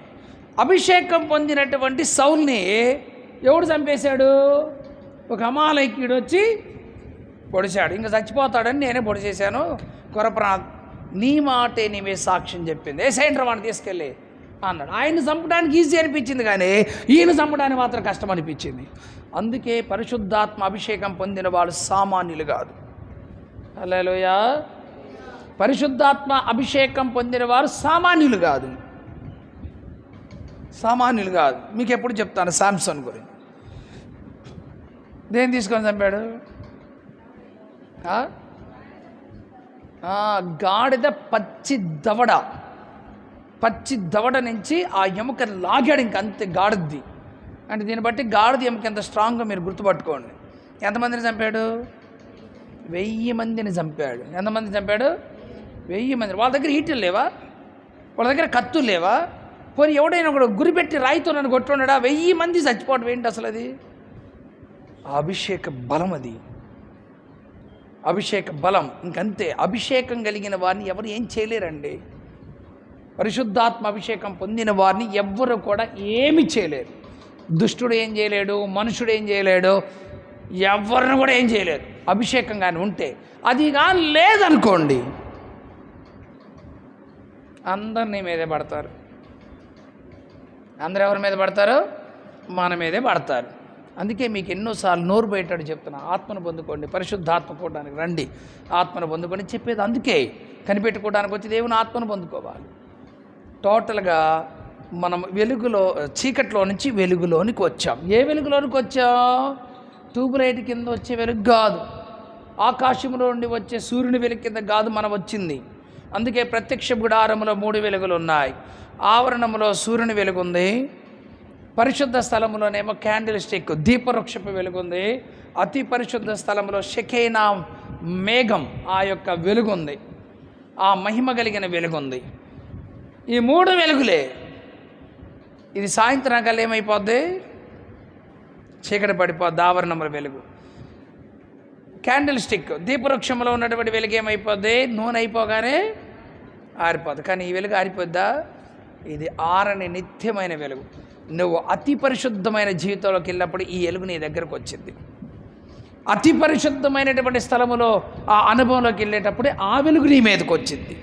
కనుక ఈ వాక్యాన్ని వింటున్న ప్రియ దేవుని బిడ్డలారా, దేవునిలో నుంచి వచ్చే ప్రతి వాటిని మనం పొందుకోవాలి. కనుక అన్యజనులైనటువంటి మన దగ్గరికి ఆయన మహిమ మన దగ్గర పంపించాడు. మరోసారి ఆ మాట చదువుదాం. అన్యజనులు, మీరు యెషయా గ్రంథం 9వ అధ్యాయంలో చదువుతున్నారు. ఆ యోర్దాను అద్దరిన అన్యజనులు. ఒక మాట చెప్పండి, నేను చెప్తాను, జాగ్రత్త వినండి. యేసుక్రీస్తు రావటం వల్ల ఆ వెలుగు మన దగ్గరకు మళ్ళింది. ఆయన ఎవరి దగ్గరికి వెళ్ళాడు? ఆయన తన స్వకీయుల యొద్దకు వెళ్ళాను, వారు ఆయనను నిరాకరించారు. ఆయన తిరిగి మన దగ్గరకు వచ్చాడు.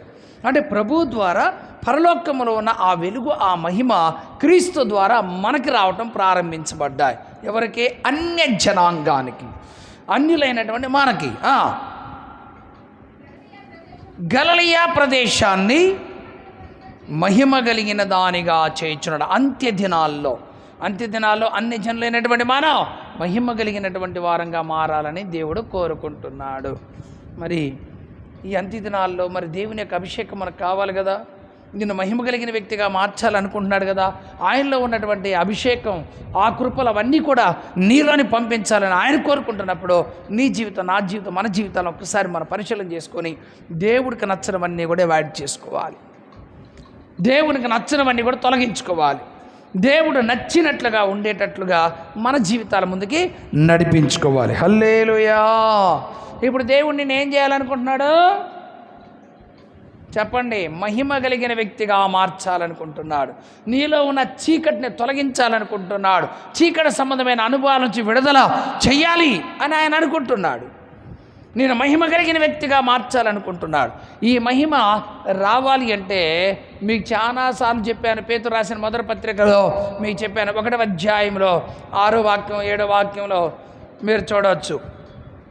ఇందును బట్టి మీరు మిక్కిలి ఆనందించుచున్నారు కానీ, అందువలనే మీరు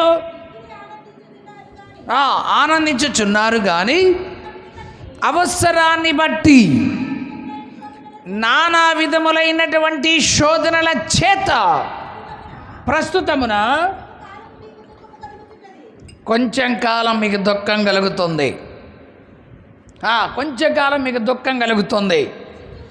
నశించిపోయే సువర్ణం అగ్ని పరీక్ష వలన దానికంటే అమూల్యమైన మీ విశ్వాసం ఈ శోధనల చేత పరీక్షకు నిలిచినదాయి. యేసుక్రీస్తు ప్రత్యక్షమైనప్పుడు, అదిగో ఆయన ప్రత్యక్షమైనప్పుడు ఆయన ద్వారా వచ్చే మెప్పు, మహిమ, ఘనత కలుగుటకు కారణమగును. ఆయన ద్వారా మహిమ, ఘనత, మెప్పు ఎవరి ద్వారా? యేసుక్రీస్తు ద్వారా కలిగేది మహిమ, యేసుక్రీస్తు ద్వారా కలిగేది మెప్పు, యేసుక్రీస్తు ద్వారా కలిగేది ఘనత ఆయన ద్వారా. అందుకే ఆయన కనికరం కలిగిన దేవుడు గనక ఆయన మాట వినాలి అని ఇందాక మీకు ఆరంభ వాక్యంలో చెప్పాను. యేసుక్రీస్తు ద్వారా ఇన్ని అనుభవాలు ఉంటే మనం ఏం చేస్తున్నాం తెలుసు? అన్ని చేతులారా మన యొక్క స్థితిగతులను బట్టి మనం పాడు చేసేసుకుంటాం. నేను మహిమ కలిగిన వ్యక్తిగా మార్చాలని ఆయన కోరుకుంటున్నాడు. నేను మహిమ కలిగిన వ్యక్తిగా ఆయన తీర్చిదిద్దాలని కోరుకుంటే ఆయన మనసులో మనం ఆ మహిమకు దూరం అయిపోతున్నాం. దేవుడిచ్చే వాటికి దూరం అయిపోతున్నాం. తెలియక మిగతా వాటికి ఆకర్షితులైపోయి దేవుడిచ్చే వాటిని అన్నిటిని మనం ఏం చేస్తున్నాం? కోల్పోయే పరిస్థితిలోనికి వచ్చినట్లుగా చూస్తున్నాం. కనుక అన్ని జనులైనటువంటి మనల్ని మహిమ కలిగిన వ్యక్తులుగా దేవుడు చెయ్యాలి అని ఆయన కోరుకుంటున్నాడు. దేవుని స్తోత్రం. హల్లెలూయా. ఎస్, అవునా కాదా? ఆయన అలా చేయాలని కోరుకుంటున్నాడు. ఇంకొక వాక్యాన్ని జ్ఞాపకం చేస్తాను. అది యోహాను సువార్తమానం 6వ అధ్యాయం 54 చదవండి. 6:54 రైట్. ఎవరు శరీరం తినాలా? యేసుక్రీస్తు యొక్క శరీరాన్ని తిని నా రక్తాన్ని త్రాగువాడే నిత్య జీవము కలిగినవాడు. ఎవడో దీనికి ఒక మాట అన్నాడు, మనిషి మాంసాన్ని తిని మనిషి రక్తం తాగేవాడు నరరూప రాక్షసులు రాయుళ్ళో ఈ క్రైస్తవులో అన్నాడు. ఇంకొక ఆయన ఒక వాక్యం చెప్పాడు. యేసుక్రీస్తు యూట్యూబ్లో పెట్టారు, అది ఫేస్బుక్లో ఎక్కడ వచ్చింది. యేసుక్రీస్తు ముష్టడుక్కుంటున్నాడని పెట్టాడు ఒక పాస్టరు. హెబ్రీ పత్రికలో తీసి యాచన చేస్తానంట, అడుక్కుంటున్నాడంట. టైటిల్ పెట్టారు, యేసుక్రీస్తు ముష్టడుక్కున్నాడు, యేసుక్రీస్తు అడుక్కునేవాడు తండ్రి దగ్గర అని పెట్టారు. పిడి సుందరరావు వాళ్ళ కొడుకు ప్రసన్న కుమార్ చెప్పిన వాక్యాన్ని అవి మీకు చెప్తారు. ఆగండి రా, తీయండి రా, చూడండి రా. హెబ్రీ పత్రిక. శరీరధారి ఉన్న దినాల్లో మహారోధంతో మరణం నుండి విడిపించగలిగిన వారికి ప్రార్థనలను, యాచనలను. యాచన అంటే ఏంది? అడుక్కుంటున్నాడు యేసుక్రీస్తు. యాచన అంటే ఏంది చెప్పండి అండి. అడగటమనే కదా. ఏంది యాచించడం అంటే ఏంది? ప్రభువుని అడగటం. అయ్యా అందుకని యేసుక్రీస్తు తండ్రి దగ్గర ముష్టడుకున్నారని టైటిల్ పెట్టారు. అన్యులుంటే ఏమంటారు? ఆ వాక్యాన్ని ఎలా చెప్పాలో అర్థం కావట్లా. దైవ సహాయం కొరకై శరీరధారిగా ఉన్న యేసుక్రీస్తు సహాయం అడుగుతున్నాడు. ఆయన మనవలే నరుడు. తిమోతి పత్రిక చెప్పినట్లు ఆ వాక్యం అట్లా చెప్పాలి. యేసుక్రీస్తు అని నరుడు అని ఉంటుంది అక్కడ, క్రీస్తు యేసు అను నరుడు అని ఉంటుంది తిమోతి పత్రికలో. ఆయన కూడా మనవలే శరీరాకారములో నరవతారిగా వచ్చాడు కనుక మనవలే ఆయన శోధన భరించాడు, మనవలే ఆయనకి రక్తం ఉంది, మనవలే ఆయన బాధ శ్రమ ఏంటో ఆయన తెలుసు కనుక ప్రభువుని అడుగుతున్నాడు, మనం కూడా అడగాలి అన్నట్టు చెప్పట్లా. యేసుక్రీస్తు కూడా అడుక్కుంటున్నాడు అని చెప్పాడు. ఏంది యేసుక్రీస్తు అడుక్కుంటాడా? అడుక్కుంటాడా? అడిగిన వాళ్ళు సహాయం చేయలేదు ఆయన. గుడ్డు ఆయన అడిగితే సహాయం చేయాలా? కుష్ఠవ్యాధి అడిగితే బాగు చేయనంటే సహాయం చేయలేదా? 38 సంవత్సరాలు నడువంగిపోయినాను బాగు చేయలేదా? 18 సంవత్సరాలు 38 సంవత్సరాలు కోనేటి దగ్గర ఉన్నవాడిని బాగు చేయలేదా? ఆయన ఇచ్చేవాడే కానీ తీసుకునేవాడు, సర్వసంపదల గని ఆయన తండ్రి దగ్గర అడుగుతున్నాడు అన్నట్టు పెట్టారు కొటేషన్. అది బయట చూడండి ఎలాగున్నాయో. లాస్ట్కి వచ్చేతలకే బైబిల్లో రాయబడి ఉంది, మనుష్య కుమారుడు వచ్చినప్పుడు విశ్వాసమును కనుగొనగలమా? మనుష్య కుమారుడు వచ్చినప్పుడు విశ్వాసాన్ని కనుగొనగలమా అంటే ఇలాంటి మాటలు విని విశ్వాసంలో నుంచి తప్పిపోయి ఏంట్రా ఈ పాస్టర్ ఎట్లా చెప్తున్నారని విశ్వాసంలో తప్పిపోయి భ్రష్టులైపోతారని ఆత్మదేవుడు చెప్తున్నాడు. అందుకే ఎవరి మాటలు పడితే వాళ్ళ మాటలు వినకూడదు, ఎవరి ప్రసంగాలు పడితే వాళ్ళ ప్రసంగాలు వినకూడదు. హల్లెలూయా. ఎవరి వాక్యాలు పడితే వాళ్ళ వాక్యాలు వినకూడదు. ఇంటే ఇట్లాగే ఉంటుంది, ఇంటే ఇలాగే ఉంటుందండి. నువ్వు ఎట్లా చెప్పాలి? ఒక వ్యక్తిని దైవత్వానికి నడిపించే బోధ చేయాలి, ఒక వ్యక్తిని పరలోక రాజ్యాన్ని నడిపించే బోధ చేయాలి, ఒక వ్యక్తిని క్రీస్తు యొక్క స్వారూప్యంలోనికి నడిపించే బోధ చేయాలి. అదే క్రొత్త నిబంధనలో బోధ అంటే. గద్దించడం, హెచ్చరించడం, సరిచేయటం, సత్యమార్గంలో నడిపించేది బోధ అంటే. ఇవన్నీ లేవు. మరి ఇవన్నీ ఎన్నోళ్ళు ఏమంటారండి? వాళ్ళు కొట్టుకు చేస్తున్నారు అంటున్నారు. అది నా శరీరమును తిని నా రక్తము త్రాగువాడు నిత్య జీవం కలిగిన వాడు, అంత్యదినమున నేను వానినే లేకపోతే. ఇక్కడ ఒక సీక్రెట్ చెప్తాను వినండి. అంత్యదినమున, అంత్యదినం అంటే కృపాకాలము ఎండింగ్ పాయింట్, చివరి రోజు. అది రేపే కావచ్చు, ఈ రోజే కావచ్చు, 6 నెలలకు కావచ్చు, సంవత్సరం కావచ్చు, 10 ఏళ్ళు పట్టవచ్చు. అర్థమైందా? ఒక 50 ఏళ్ళైనా పట్టచ్చు, మనం చెప్పలేము. కృపాకాలం యొక్క చివరి రోజునే అంత్యదినము అంటారు. గుర్తుపెట్టుకోండి. నా శరీరమును తిని నా రక్తము త్రాగువాడే అంత్యదినమున నేను వానిని లేపుదును. ఇప్పుడు యేసుక్రీస్తు యొక్క రక్త మాంసాలు చేయి వేయకుండా, బల్లరాతం తీసుకోకుండా బాప్తిజం పొంది ఎవరైనా ఉన్నారు అనుకోండి. ఏంటిదంటే దావసన ఆ గదిలో మొన్న బాటిల్స్ ఉన్నాయి కదా, ఒక బాటిల్ తెచ్చిపెట్టు, ఒక బాటిల్ తెచ్చిపెట్టు. దేవుని స్తోత్రం. అంటే పాపానికి తెలియదుగా తెచ్చుకోవడానికి ఒక బాటిల్ ఉంటే ఆయనే తాగుతూ ఉంటాడు. ఒకరి మీద ఆధారపడకూడదని చెబుతున్నాను నేను, అంతే కదా. నేను ఇప్పుడు 5-6 సార్లు తాగా, మీకు కూడా తప్పిపోతాయి వాతావరణాన్ని బట్టి.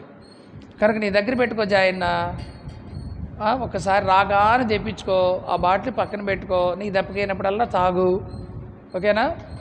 దబ్బుకున్న వాళ్ళు ఉండరు, నీకు మంచిగా దప్పిపోతాయి. ఒక్కోసారి వినపడదు ఈ సౌండ్లో. ఏంది ఎన్నిసార్లు పిలిచినప్పుడు పలకట్లేదు, గుడ్డివాడి మీద కనికరం చూపించండి నువ్వు నవ్వుతా అంటావు. తెలియదుగా ఒక్కోసారి సౌండ్ మీద తెలియపోవచ్చు ఒక్కోసారి. ఆమేన్.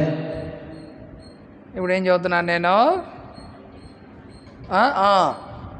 మరి రక్త మాంసాలు తీసుకోకుండా ఉంటే అంత్యదినమున నా శరీరాన్ని తిని నా రక్తాన్ని తాగేవాడిని అంత్యదినం లేపుతానన్నాడు. అంటే ప్రభు వచ్చే దినమే అంత్యదినం, ప్రభు వచ్చే దినమే అంత్యదినం, లేదా కృపాకాలం యొక్క చివరి దినమే అంత్యదినం. ఆ దినాన ఎవరైతే క్రమంగా బలలో చేయి వేస్తారో వాళ్ళు లేపబడతారు. క్రమంగా బలలో చేయి వేయకపోతే, క్రమంగా బల్లారాధన పాలు పంపులు పొందకపోతే రక్షణ పొందిన చాలామంది బయట ఉన్నారు కనుక వాళ్ళు అంత్యదినమున లేపబడరు, 1000 ఏళ్ల పరిపాలన తర్వాత లేపబడతారు. నా మాట మీకు అర్థమైందా? అర్థమైంది నా మాట? ఎప్పుడు లేపడతారు? పునరుద్ధానములో 5 వరుసలు చెప్పా. గుర్తున్న వాళ్ళు చెప్పండి. అప్పుడు ఎప్పుడో చెప్పా, మాకేం తెలుసు? మొదటి వరుస ప్రథమ ఫలము క్రీస్తు, రెండవది ప్రతిష్ఠించబడిన సేవకులు, వారిని వెంబడించుచున్న విశ్వాసులు, రెండవ వరుస. అర్థమైందా? మూడవ వరుస వచ్చేసి శ్రమల కాలంలో ఉన్న హతసాక్షులు, విడవబడిన సంఘం ముద్ర వేయించుకోకుండా చచ్చిపోయే వాళ్ళని హతసాక్షులు అంటారు వీళ్ళు. 4వ వరుస వచ్చేసి హానోకు, ఏలియా, 2వ మహాశ్రమల కాలంలో వచ్చేవాళ్ళు. 5వ వరుసలో పాత నిబంధన పరిశుద్ధులు. 5వ వరుసలు ఎవరు? వెనక్కి వెళ్తుంది చూడండి, వెళ్తుందా? ఫస్ట్ మనం ఫస్ట్ ప్రభు తర్వాత మన తర్వాత ఎవరు? విడవబడిన సంఘం. తర్వాత ఎవరు? 2వ మహాశ్రమల కాలం వచ్చి హానోకు, ఏలియా. ఆ తర్వాత ఎవరు? పాత నిబంధన పరిశుద్ధులు, వాళ్ళు పాత నిబంధన పరిశుద్ధులు. ఇలాగా ఈ వరుసల్లో ఉంటారు. అయితే మొదటి పునరుద్ధానములో 5 వరుసలు, వీళ్ళు మాత్రమే 1000 ఏళ్ల పరిపాలనలోకి వెళతారు. రెండవ పునరుద్ధానంలో ఉండేవాళ్ళు ఎవరో తెలుసా? గొర్రెలు, మేకలు అంటారు. సాధారణ క్రైస్తవులు బల్ల తీసుకోకుండా బాప్తిసం పొంది, బల్ల తీసుకోకుండా క్రమంగా చర్చికి రాకుండా, యేసుక్రీస్తు దేవుడు అన్న ఒకే ఒక్క మాటని విశ్వసించి రక్షణ పొందారు కనుక గొర్రెలు అంటారు. వీళ్ళు ఎప్పుడవుతారో తెలుసా? 1000 ఏళ్ల పరిపాలన అయిపోయిన తర్వాత న్యాయ తీర్పు దగ్గరకు వచ్చేవాళ్ళు వీళ్ళు. ఇది రెండవ పునరుద్ధానం అంటారు. మొదటి పునరుద్ధానంలో 5 వరుసలు, రెండవ పునరుద్ధానంలో 2 వరుసలు. గొర్రెలు, ఆ తర్వాత మేకలు, పాపులు, వాళ్ళు 2 వరుసలు. Praise the Lord. లెక్క వచ్చిందా మీకు? చేయలేదా? మొత్తం 7 వరుసలు. బల్లారాధన తీసుకోకుండా, ఆయన రక్త మాంసాల పాలిభోగస్తులు కాకుండా, ఆయన శరీరాన్ని తిని ఆయన రక్తాన్ని తాకుండా ఉండేవాళ్ళు అంత్య దినాలు లేపడరు. వాళ్ళు రెండవ పునరుద్ధానంలోకి వస్తారు. ఎవరయ్యా ఈ రెండవ పునరుద్ధానం అంటే ఇప్పుడు మీకు చెప్పా, మిగతా వరుసలు, మిగతా వాళ్ళు. Praise the Lord. అర్థమైందా? ఈ వరుసలో వాళ్ళు అక్కడ ఉంటారు. మరి బల్లారాధన చాలామంది తీసుకోవట్లేదు కదా, ఎందుకు తీసుకోవట్లా? తీసుకోకపోతే ప్రభు వచ్చినప్పుడు ఎత్తబడరు, అది కూడా ఒక నష్టమే. బల్లారాధన క్రమంగా తీసుకోకపోయినా ఎత్తబడరు. ప్రభల్లో చేయి వేస్తే ఆయన స్వారూప్యం మనకు వచ్చింది. ప్రభు బల్లలో చేయి వేయటం ద్వారా ఆయన రక్త మాంసాలు మన లోనికి వచ్చినప్పుడు మనం ఆయన స్వారూప్యంలోనికి మారుతాం. ఆయన గుణ లక్షణాలు మనకు వస్తాయి, ఆయన స్వభావ లక్షణాలు మనకు వస్తాయి ఆ ప్రభల్లో చేయి వేస్తే. అర్థమైందా? అవట్లేదా? అందుకు బల్లారాధన తీసుకోవాలి. క్రీస్తు స్వారూప్యము మీ యందు ఏర్పడే వరకు అని రాయబడింది. క్రీస్తునకు కలిగిన సమానమైనటువంటి సంపూర్ణత కలవారంగా మారేంత వరకు ఈ ఉపదేశ క్రమాన్ని పెట్టాడు ప్రభు. అంటే క్రీస్తుకు సమపోలికగా రావాలి. ఎందుకని? ఆయన పరలోక రాజ్యానికి వెళ్ళాడు కనుక ఆయన పోలిక, ఆయన గుణాలు వచ్చిన వాళ్ళే అక్కడికి వెళ్తారు. ఆయన గుణాలు రాని వాళ్ళు వెళ్తారా? రారు. క్రీస్తు గుణాలు ఏంటి? ఇదివరకే మీకు చెప్పాను. ఆయన గుణ లక్షణాలు చెప్పలేదా? పరిశుద్ధుడు అని చెప్పండి. ఇంకా ఆయన గుణ లక్షణాలు చెప్పానుగా. సార్వభౌమత్వం కలిగిన వాడని, సర్వాంతర్యామి అని. అర్థమైందా?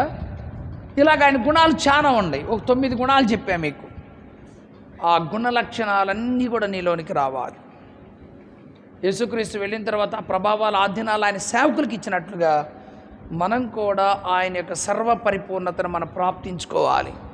అందుకే భక్తి మనకు అవసరం, అందుకే ప్రార్థనలు అవసరం, అందుకే మన కూటాలు అవసరం, అందుకే మనకు వాక్యం అవసరం, అందుకే ప్రార్థన అవసరం, అందుకే ఉపవాసం అవసరం, అందుకే హెచ్చరికలు అవసరం. ఇవన్నీ ఉంటేనే, లేకపోతే ఒక వ్యక్తి సామాన్యంగా సంపూర్ణత రాడు. చాలా కష్టమైపోద్ది. కనుక ఈ విషయాలన్నీ మీరు మనసులో పెట్టుకోండి. ఏదో నేను రక్షణ పొందాను, నా ప్రభు వస్తే హ్యాపీ, ఇక నేను పరలోక రాజ్యానికి వెళ్తానంటే నువ్వు వెళ్ళవు. నువ్వు పొర్రపాటున వెళ్ళవు. నూతన భూమి మాత్రమే పరిమితం. కొత్త నిబంధన కాలంలో పుట్టి నూతన భూమి పోవటం కంటే నరకాన్ని పోవటం మేలు.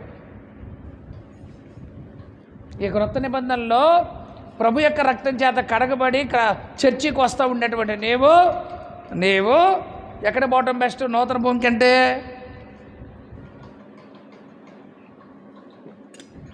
ఎక్కడ పోవటం బెస్ట్ అండి? ఎక్కడ పోవటం బెస్ట్? నరకానికి పోవటం బెస్ట్. ఎందుకంటే నువ్వు పాత నిబంధన పరిశుద్ధుల కంటే తక్కువైపోతావు. అవ్వ ఆదాముల కంటే తక్కువైపోతావు. పాత నిబంధన కాలంలో ఉన్న వాళ్ళందరికంటే నువ్వు తక్కువైపోతావు. క్రొత్త నిబంధన కాలంలో అన్యజనులైన మనకి ఇవ్వబడిన ఆయన మహిమ మనం పొందుకొని ఆయన రాజ్యంలో మనం ప్రవేశించాలి. ఇది దేవుడు మనకిచ్చిన గొప్ప ఆధిక్యత. ఈ కృపాకాలము పెంతెకొస్తు పండుగ దినం దగ్గర నుంచి ప్రభు యొక్క రాకడ దినం వరకు మధ్యలో ఎందరైతే పుట్టారో, ఎందరైతే ప్రభుని తెలుసుకున్నారో, ఎందరైతే ప్రభు కోసం చనిపోయారో, ఎందరైతే ప్రభు యొక్క రాకడ కోసం ఎదురు చూస్తున్నారో వారి అందరూ గొప్ప అన్ని కాలాల్లో ఉన్న వాళ్ళకంటే ధన్యులు. అన్ని కాలాల్లో ఉన్న వాళ్ళకంటే ధన్యులు. హల్లెలూయా. ఈ మధ్య ఇజ్రాయెల్ ప్రజల్లో 24 మంది బందీలను వదిలేశారు. బందీలను వదిలారు. కొంతమంది చచ్చిపోయారు, ఆల్రెడీ చచ్చిపోయారు. ఆ శవాలను కూడా ఇప్పుడు లెక్క అప్పగించాలి వాళ్ళకి. అర్థమైందా? ఖతార్ మీద బాంబు వేశారు. అక్కడ ఉగ్రవాదులు ఉన్నారని ఖతార్ మీద బాంబు వేస్తే ఖతార్ చుట్టుపక్కల ఉన్నటువంటి ముస్లిమ్స్ కంట్రీస్ మొత్తం కూడా జడ్జిమెంట్ చేసుకోవాలంటే ఖతార్కి రావాలి. 2 దేశాల మధ్య గొడవలు వచ్చినాయి అనుకోండి, ఖతార్కి రావాలి. ఖతార్లోనే జడ్జిమెంటు జరిగింది. ఆ ప్రాంతానికి రావాలి. వీళ్ళు ఖతార్ మీద బాంబు వేయగానే ఎందుకు బాంబు వేశారని అడిగారు. ఉగ్రవాదులు మీ దేశంలో ఉన్నారని మాకు తెలిసిందన్నారు. ఉగ్రవాదులు ఏ దేశంలో ఉన్నా, ఎవరు? హమాస్ ఉగ్రవాదులు ఏ దేశంలో నా దేశం మీద బాంబులు వేస్తామని చెప్పేశారు. అప్పుడు ఖతార్కి భయం వేసింది. మీ దేశాల్లో కూడా ఉంటారు, మరి మీరేం చేస్తారని అన్ని దేశాలకు కబురు పెట్టింది. అప్పుడు అన్ని దేశాల వాళ్ళు ఏం చేశారు? వచ్చి మా దేశాలు సర్వనాశనం అయిపోతాయి. ఇప్పుడు గాజా నాశనం అయిపోయింది, మిగతా దేశాలు కూడా కొన్నిటి మీద యుద్ధాలు బాంబులు వేసేసింది, అన్నీ పాడైపోయినాయి. కనుక బాబు మీకు దండం పెడతా, మా దేశానికి హమాస్ ఎవరు రాకూడదని వాళ్ళు చెప్పేశారు. హమాస్ మీద ప్రెషర్ తేగానే అప్పుడు హమాస్ వాళ్ళు ఏం చేశారు? 24 బందీలను మొన్న వదిలిపెట్టేశారు, తీసుకొచ్చి అప్పగించేసి వెళ్ళిపోయారు. ఇంకా మిగతా 24 బందీలు, 28 శవాలు రావాలి. అక్కడి నుంచి ఆ శవాలు రావాలి, చచ్చిపోయిన బాడీలు అప్పగించాలి. ఇది జరిగిందో లేదో మళ్ళీ గాజాల 50 మందిని కాల్చేశారు. చూడండి, నెత్తురు అక్కడ ఉడికిపోతుంది, రక్తపాతం అక్కడంతా, నెమ్మది లేదు ఎవరికక్కడ. మనమంతా శాంతి కలిగిన ప్రదేశంలో ఉన్నాం. మనకు స్వేచ్ఛ ఆరాధన ఉంది. నువ్వు ఎన్నిసార్లు నేను రావచ్చు పోవచ్చు, ఎన్ని కూటాలైనా మనం పెట్టుకోవచ్చు, ఎన్ని ప్రార్థనలైనా జరుగుతాయి. వాళ్ళు చూడండి, మొత్తం దాదాపు కొన్ని దేశాలు తినటానికి తిండి లేదండి. నీకు తిండి ఇచ్చాడు, అన్నీ ఇచ్చాడు. ఇక్కడ ఉండటానికి ఇల్లు ఇచ్చాడు, ఆరాధన చేసుకోవడానికి సంఘాన్ని ఇచ్చాడు, వెళ్ళటానికి స్వతంత్రత ఉంది, రక్షణ పొందావు. ఈ కృపాకాలములు పుట్టిన మనమందరం ధన్యులు. హల్లెలూయా. అర్థమైందా? అందుకని ఖతారు అమెరికా అగ్రరాజ్యానికి వాళ్ళు స్నేహితులు. అందుకని వెంటనే ట్రంప్కి ఫోన్ చేశారు. ట్రంప్ శాంతి ఒప్పందాన్ని కుదిర్చాడు.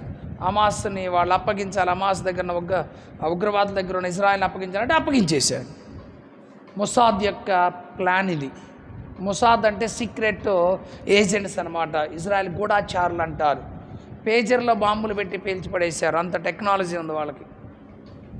అలాంటి వాళ్ళు అయినా వాళ్ళకి లేని అంత ఇజ్రాయెల్ ప్రజలంటే ఇవాళ ప్రపంచం అంతా ఇజ్రాయెల్ అంటుంది. వాళ్ళకంటే మనం ధన్యులు, వాళ్ళకంటే మనం గొప్పవారు, వాళ్ళకంటే మనం కానీ దేవుని చేత ప్రేమించబడ్డారు, కానీ రక్తంతో కడగబడ్డా. మన దేవుని చేత ప్రేమించబడి రక్తంతో కడగబడినటువంటి వాళ్ళం కనుక మనకు దేవుడిచ్చిన ఆధిక్యతలన్నీ కూడా ఎలాగున్నాయో ఒకసారి మీరు జ్ఞాపకం చేసుకోండి. హల్లెలూయా. కనుక ప్రభు బల్లారాధన తీసుకోవాలి. లేకపోతే అంత్యదినమున ఆ వ్యక్తి లేపబడడం, అంత్యదినమున మహిమ కలిగిన వ్యక్తిగా మార్చబడడం. కనుక బల్లలో క్రమంగా పాలుపంపులు పొందాలి. దేవుని స్తోత్రం. హల్లెలూయా. అంత్య దినమున నేను వానిని లేపుతున్నా. ప్రభు యొక్క రాకడలు ఎగిరిపోవాలి అంతే. నువ్వు బల్లలో చేయమైపోతే విడవబడిపోతావు. విడవబడితే రెండో పునరుద్ధానపులో 5-6 వరుసల్లోకి వచ్చేస్తావు. 5-6 వరుసలోకి వచ్చేస్తావు. ఆ వరుసలోకి వచ్చేస్తావు. దేవుని స్తోత్రం. హల్లెలూయా. అపోస్తల కార్యాలు 2వ అధ్యాయం 17వ వాక్యంలోకి వద్దాం. అపోస్తల కార్యాలు 2వ అధ్యాయం 17వ వాక్యాన్ని కనుక గమనిస్తే, అమ్మా, అంత్య దినముల యందు నేను మనుషుల అందరి మీద నా ఆత్మని, ఎవరి మీద? పశువుల మీద ఆత్మ కుమ్మరించబడిద్దా? మనుషుల అందరి మీద నా ఆత్మను కుమ్మరిస్తా అన్నాడు. ఈ వాక్యాన్ని ఒక ఆయన నన్నేం అడిగాడంటే క్వశ్చను, మనుషుల అందరి మీద అన్నాడు కాబట్టి రక్షణ పొందిన వారి మీద కూడా కుమ్మరిస్తాడా అని క్వశ్చన్ వేశాడు. రోజు వచ్చేవాడికే గతి లేదు బాబు ఇక్కడ అన్న. రోజు వచ్చేవాడికి ఇక్కడ గతి లేదు. పరిశుద్ధాత్మ నింపుదల అందరి మీద అంటే విగ్రహారాధికుల మీద, వ్యభిచారుల మీద, తాగుబోతుల మీద కుమ్మరిస్తాడా అంటే నో నో నో నో, అది కాదు. అంత్య దినాల్లో మనుషుల అందరి మీద అంటే దాని అర్థం ఏంటో తెలుసా? ఆయన సన్నిధికి వచ్చిన వారి అందరి మీద అని అర్థం. మేడగదిలో అందరి మీద అని ఉందా లేదా? ఉందా లేదా? అపోస్తల కార్యాలు 1వ అధ్యాయంలో లేదా? అపోస్తల కార్యాలు 1వ అధ్యాయంలో ఏమని రాయబడి ఉంది? 2వ అధ్యాయంలో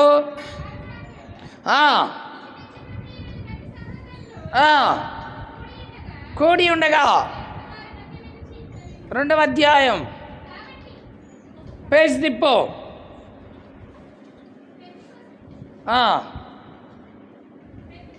పెంతెకొస్తు పండుగ దినం వచ్చినప్పుడు కింద డోర్ స్టాప్ రై. అందరూ ఏముంది అక్కడ? అందరూ ఒక్కసారి కూడి ఉన్నారు. అందరూ అక్కడికి వచ్చిన వారందరూ. అది మీరు నోట్ చేసుకోవాలి. వాక్యాన్ని ఇలా విభజించుకోండి. అక్కడికి వచ్చిన వారు అందరూ ఒక చోట కూడి ఉన్నారు. అప్పుడు వేగంగా వీచే బలమైన గాలి వంటి ఒక ధ్వని అకస్మాత్తుగా వారు కూర్చుని ఉన్న ఇల్లంతా కూడా నిండెను. ఇల్లంతా అంటే మేడగది. ఆ మేడగది పైన ఉంటుంది. ఒక ఇంటి మీద పైన ఒక గది ఉంటుంది. అది కూడా ఇల్లే. ఒక గది సపరేట్గా అంతే. ఆ గదిలో మేడగది మీద వాళ్ళందరూ కూడా కూర్చొని ఉన్నారు. మరియు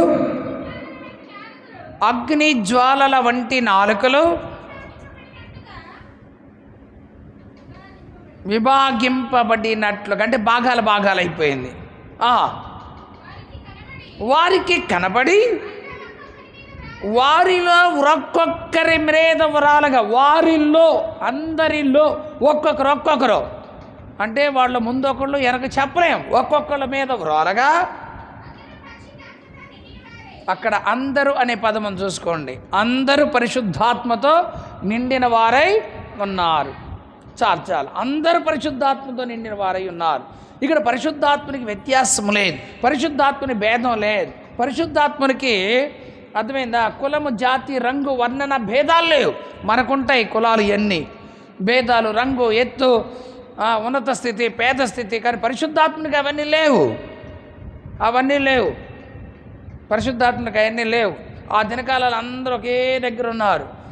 ఆ దినకాలలో అందరూ నమ్మకంగా బాగున్నారు దైవత్వంలో.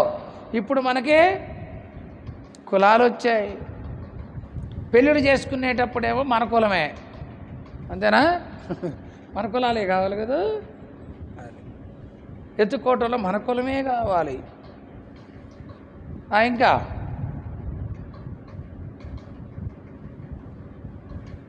మన కులమే కావాలి.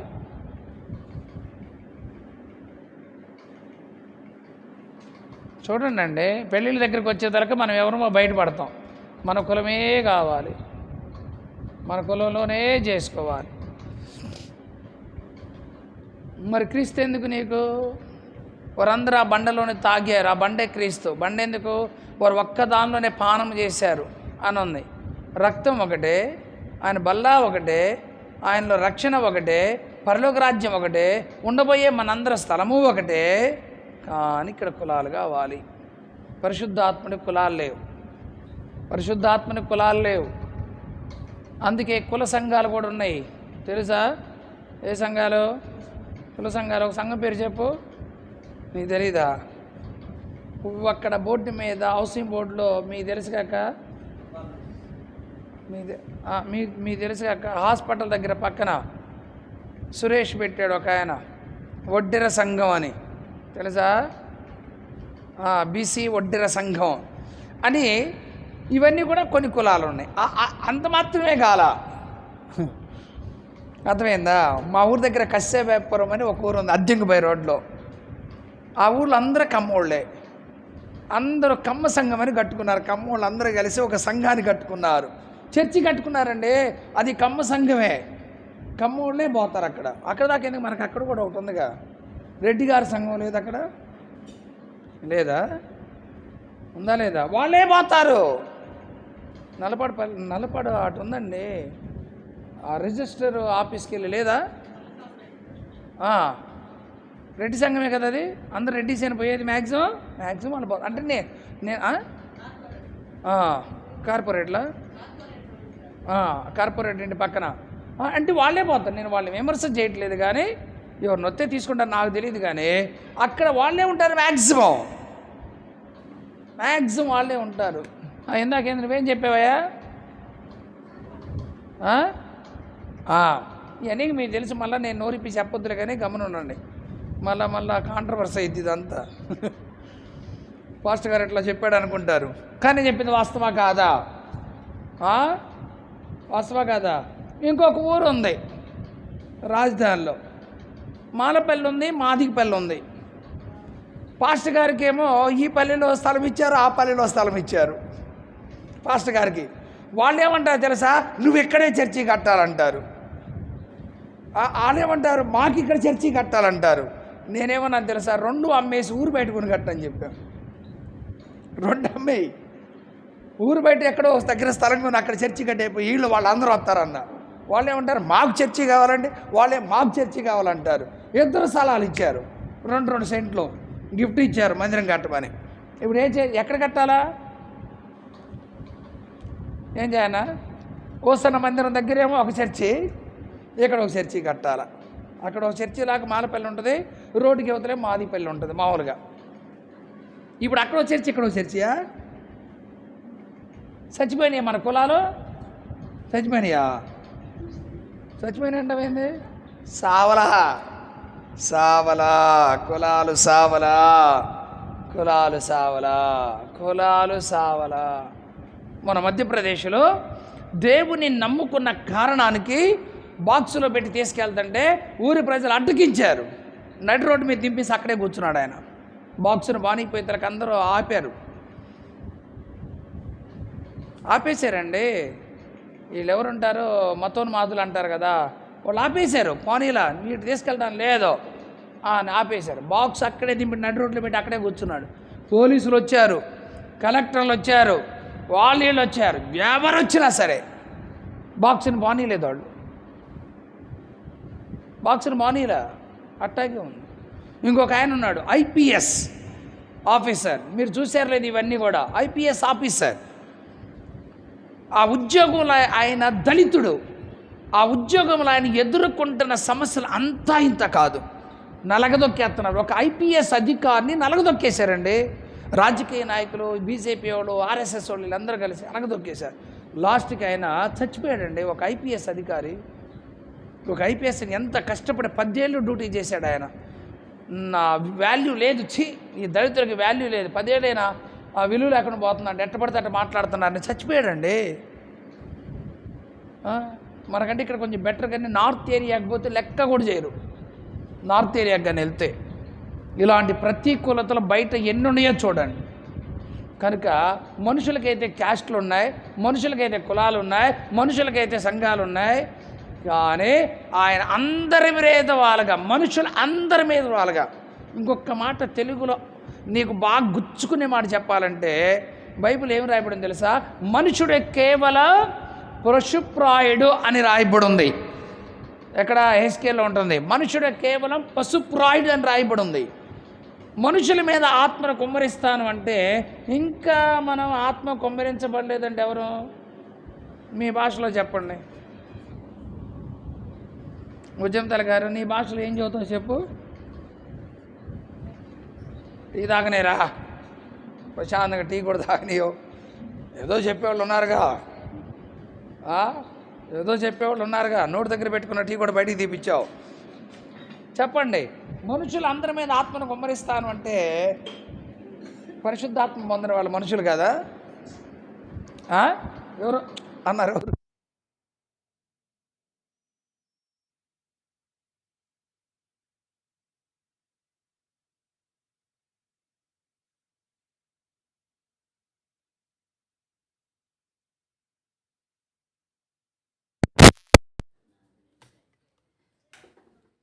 జస్ట్ అట్ట కిందకి లాగినట్టు అంది.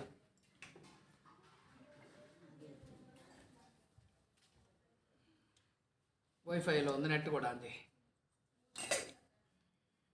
వెనక పోకుండా జస్ట్ కింద రావట్లేదా? Mobile data.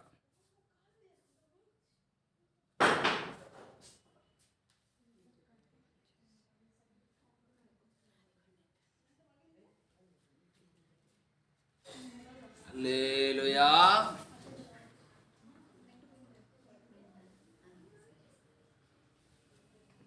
దేవుని స్తోత్రం. తాపసన్ ఆ లైట్ పెట్టు, కొంచెం ఇటు పెట్టు. అంటే నాకెళ్ళి పెట్టు, కొంచెం లైట్ కనపడిద్ది అని చెప్పండి. ఇప్పుడు పరిశుద్ధాత్మ పొందిన వాళ్ళు ఎవరు? నేను అంటలేదమ్మో, నేను అంటలే. మనుషులందరి మీద నా ఆత్మను కుమ్మరిస్తా అంటే మనిషి చెప్పే మాట, వరే నువ్వు మనిషివా ప్రసువా అంటారు. అంతేనా అనేది?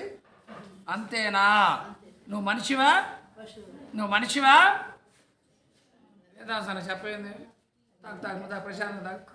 నువ్వు మనిషివా అంటారు. మనుషులందరి మీద కుమ్మరిస్తాను అంటే మిగతా వాళ్ళు కుమ్మరించబడిన వాళ్ళందరూ ఎవరు? నా మీద పగబెట్టుకోవాకండి. మనుషులందరూ ఎవరు? ఆత్మ పొందిన వాళ్ళు ఎవరు?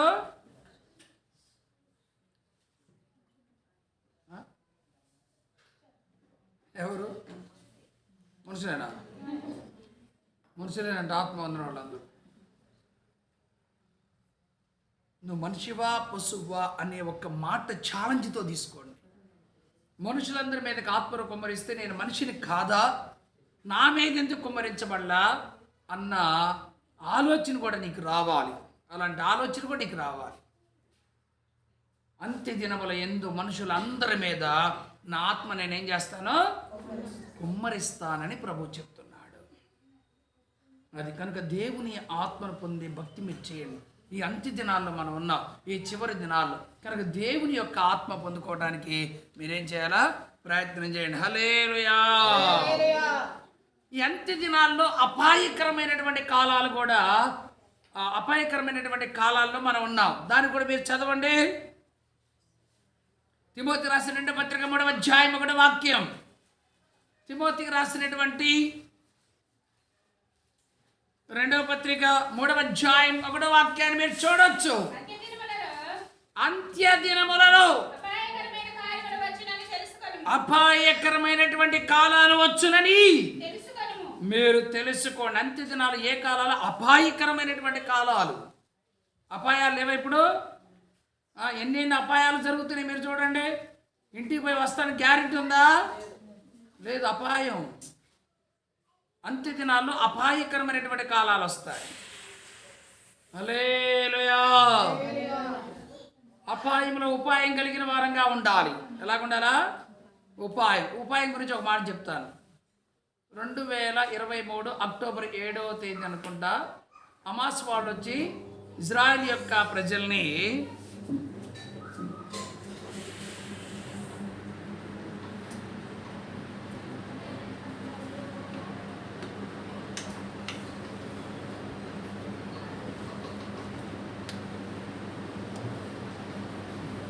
దీనికి వచ్చు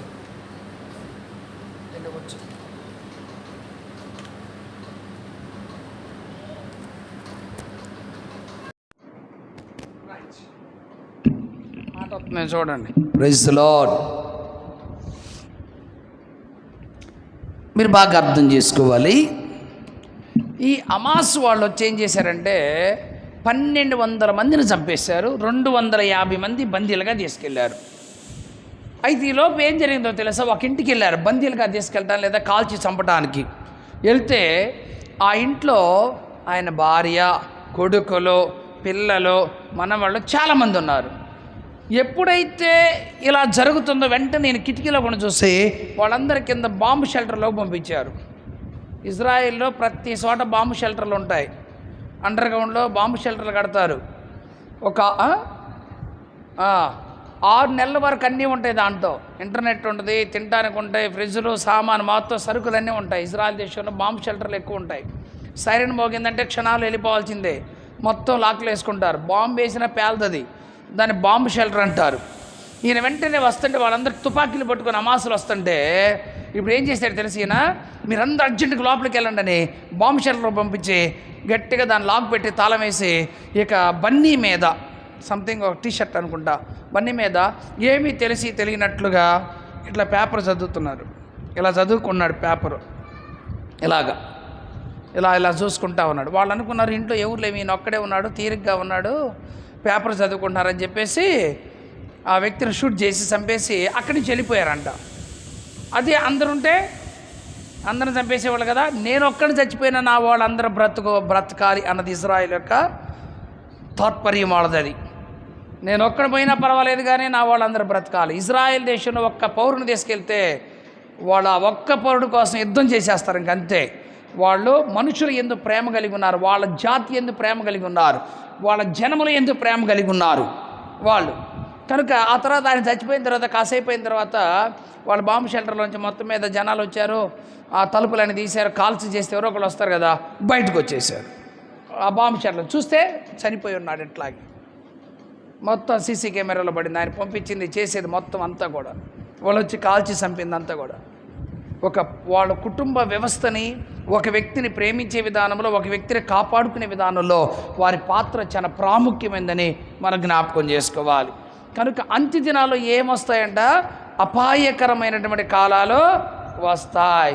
కనుక మనం అపాయకరమైనటువంటి కాలంలో ఉన్నాం. ఎప్పుడు ఏం జరిగితో తెలియదు, ఇంటికి వస్తామో లేదో తెలియదు. నేను ఇక్కడ బ్రాంచ్ షాప్ ఏదో రోడ్డు మీద యాక్సిడెంట్ అయిపోయాను. నేను సరిగ్గా 4:30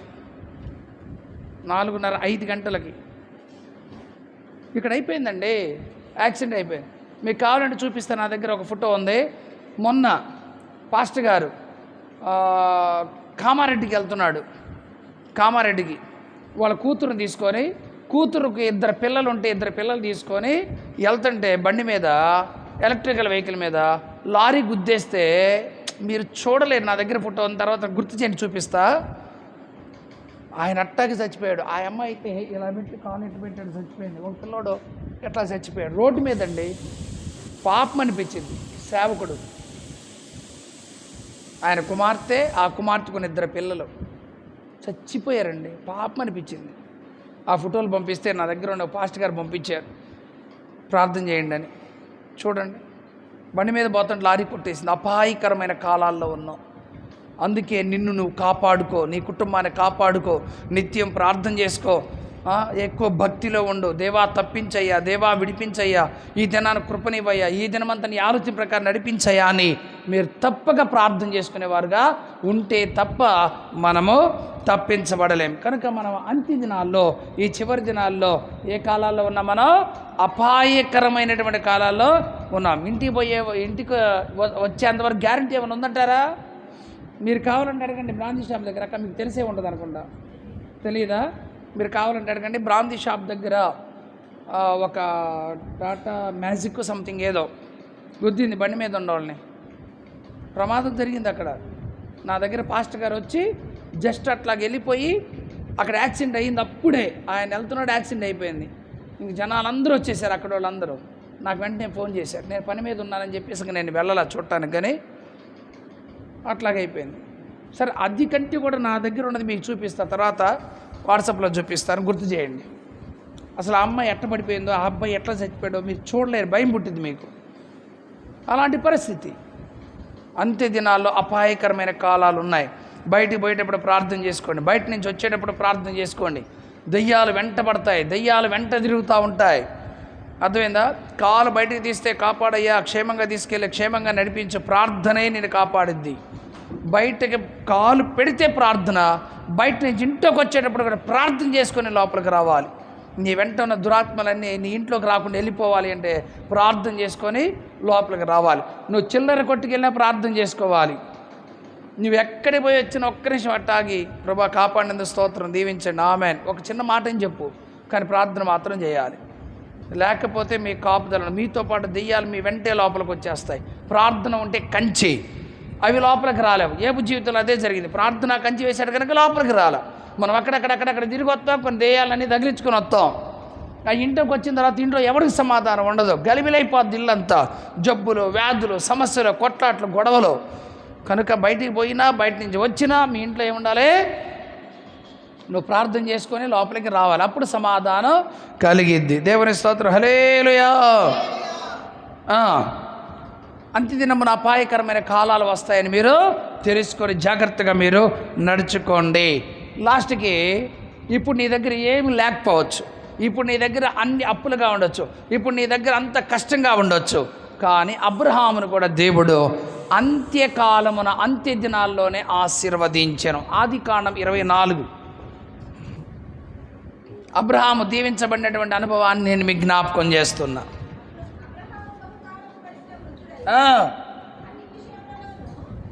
ఏ కాలం? బహుకాలం గడిచిన వృద్ధుడై ఉండాను. అన్ని విషయాల్లో దేవుడు అబ్రహాముని వద్ది.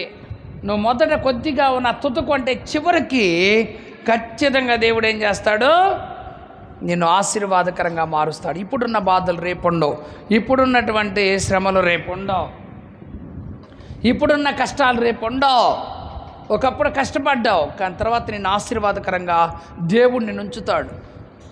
ఒకప్పుడు వాళ్ళకి ఏం లేదు, ఈరోజు బాగున్నారు, ఒకప్పుడు వాళ్ళు అట్లాగున్నారు, కానీ ఇప్పుడు ఏంద్ర అట్లాగున్నారు అని దేవుడు మహిమ తెచ్చుకునేటట్లుగా నీ చివరి దినాలు దేవుడు నిన్ను ఆశీర్వాదకరంగా ఉంచుతాడు.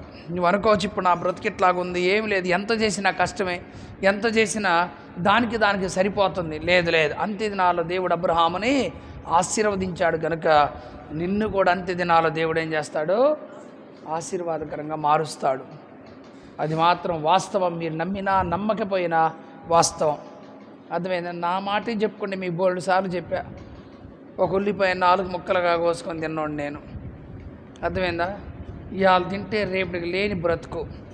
డబ్బులు బొస్సెక్కడానికి డబ్బులు లేక వృక్షాల మీద విజిటింగ్లకి వెళ్ళా. తెలుసా మీకు? వృక్షాల మీద విజిటింగ్లకి వెళ్ళా, సైకిల్ మీద విజిటింగ్లకి వెళ్ళా. 17 కిలోమీటర్లు కూరగాయలు తెచ్చుకోవాలి అంటే సైకిల్ మీద వెళ్ళా. 17 కిలోమీటర్లు గ్యాస్ తెచ్చుకోవాలంటే సైకిల్ మీద వెళ్ళా. తినడానికి లేదప్పుడు. ఎంత కష్టం అంటే అంత కష్టం. పిల్లలు కొనుక్కోవడానికి ₹1 లేదు తెలుసా? అప్పుడు పిల్లలకు కొనుక్కోవడానికి ₹1 లేదు. వాళ్ళకి తెలియదు ఆ రూపాయి. ఒకసారి ఎనోష్ కూడా అన్నాడు, ఇక్కడున్నక్క నాన్న కొనుక్కోవడానికి ₹1 కూడా ఈడక్క. ఎక్కడుంది రూపాయి ఇవ్వడానికి?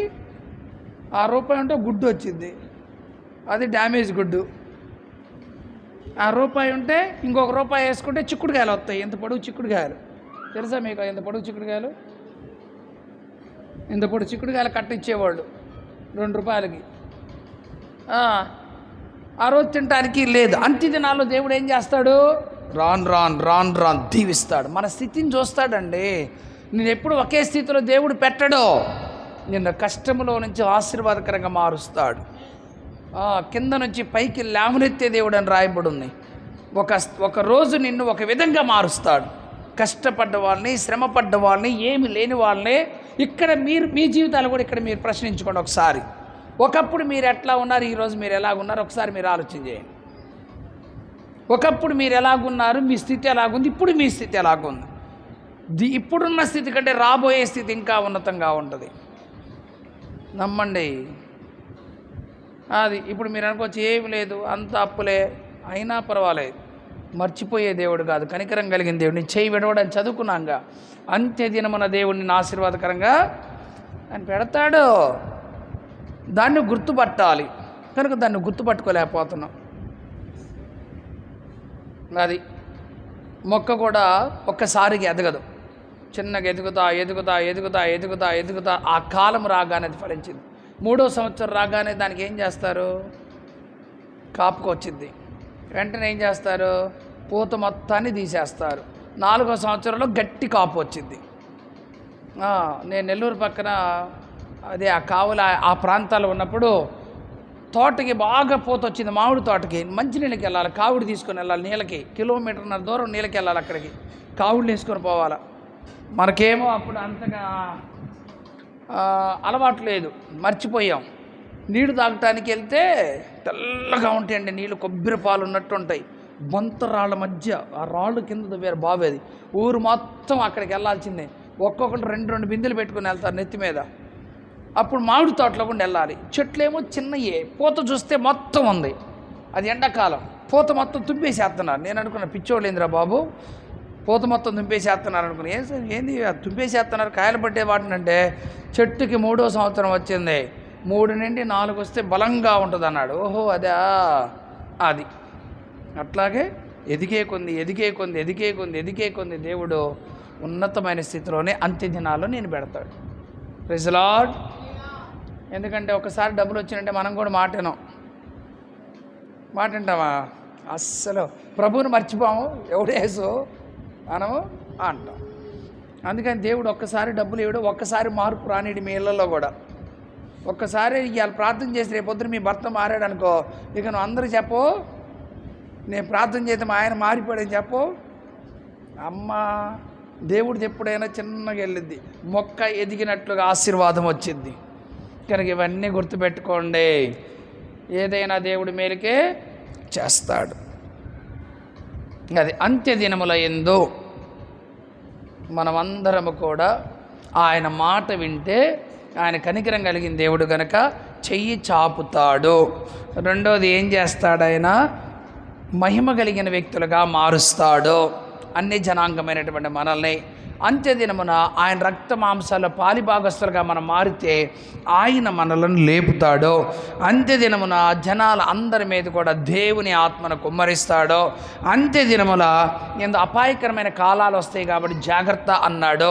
అంత్యదినమున అబ్రహామును ఆశీర్వదించినట్లుగా మనల్ని కూడా ఆశీర్వదిస్తాడు. అంత్య దినాలు అంటే చివరి దినాల్లో మనం ఉన్నాం కనుక ఈ మాటని మీ మనసులో పెట్టుకొని జాగ్రత్తగా మీరు ముందుకి నడవండి.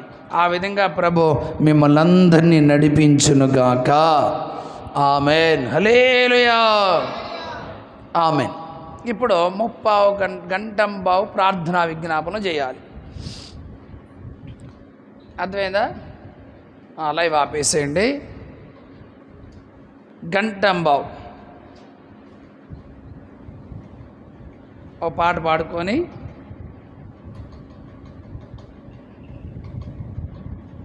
ఇందాక పాడుకున్న పాటే మరొకసారి పాడుకుందాం. పాట పాడుకొని ఆ తర్వాత విజ్ఞాపన చేద్దాం. అందరం అలాగే తలలు వంచి హల్లెలూయా.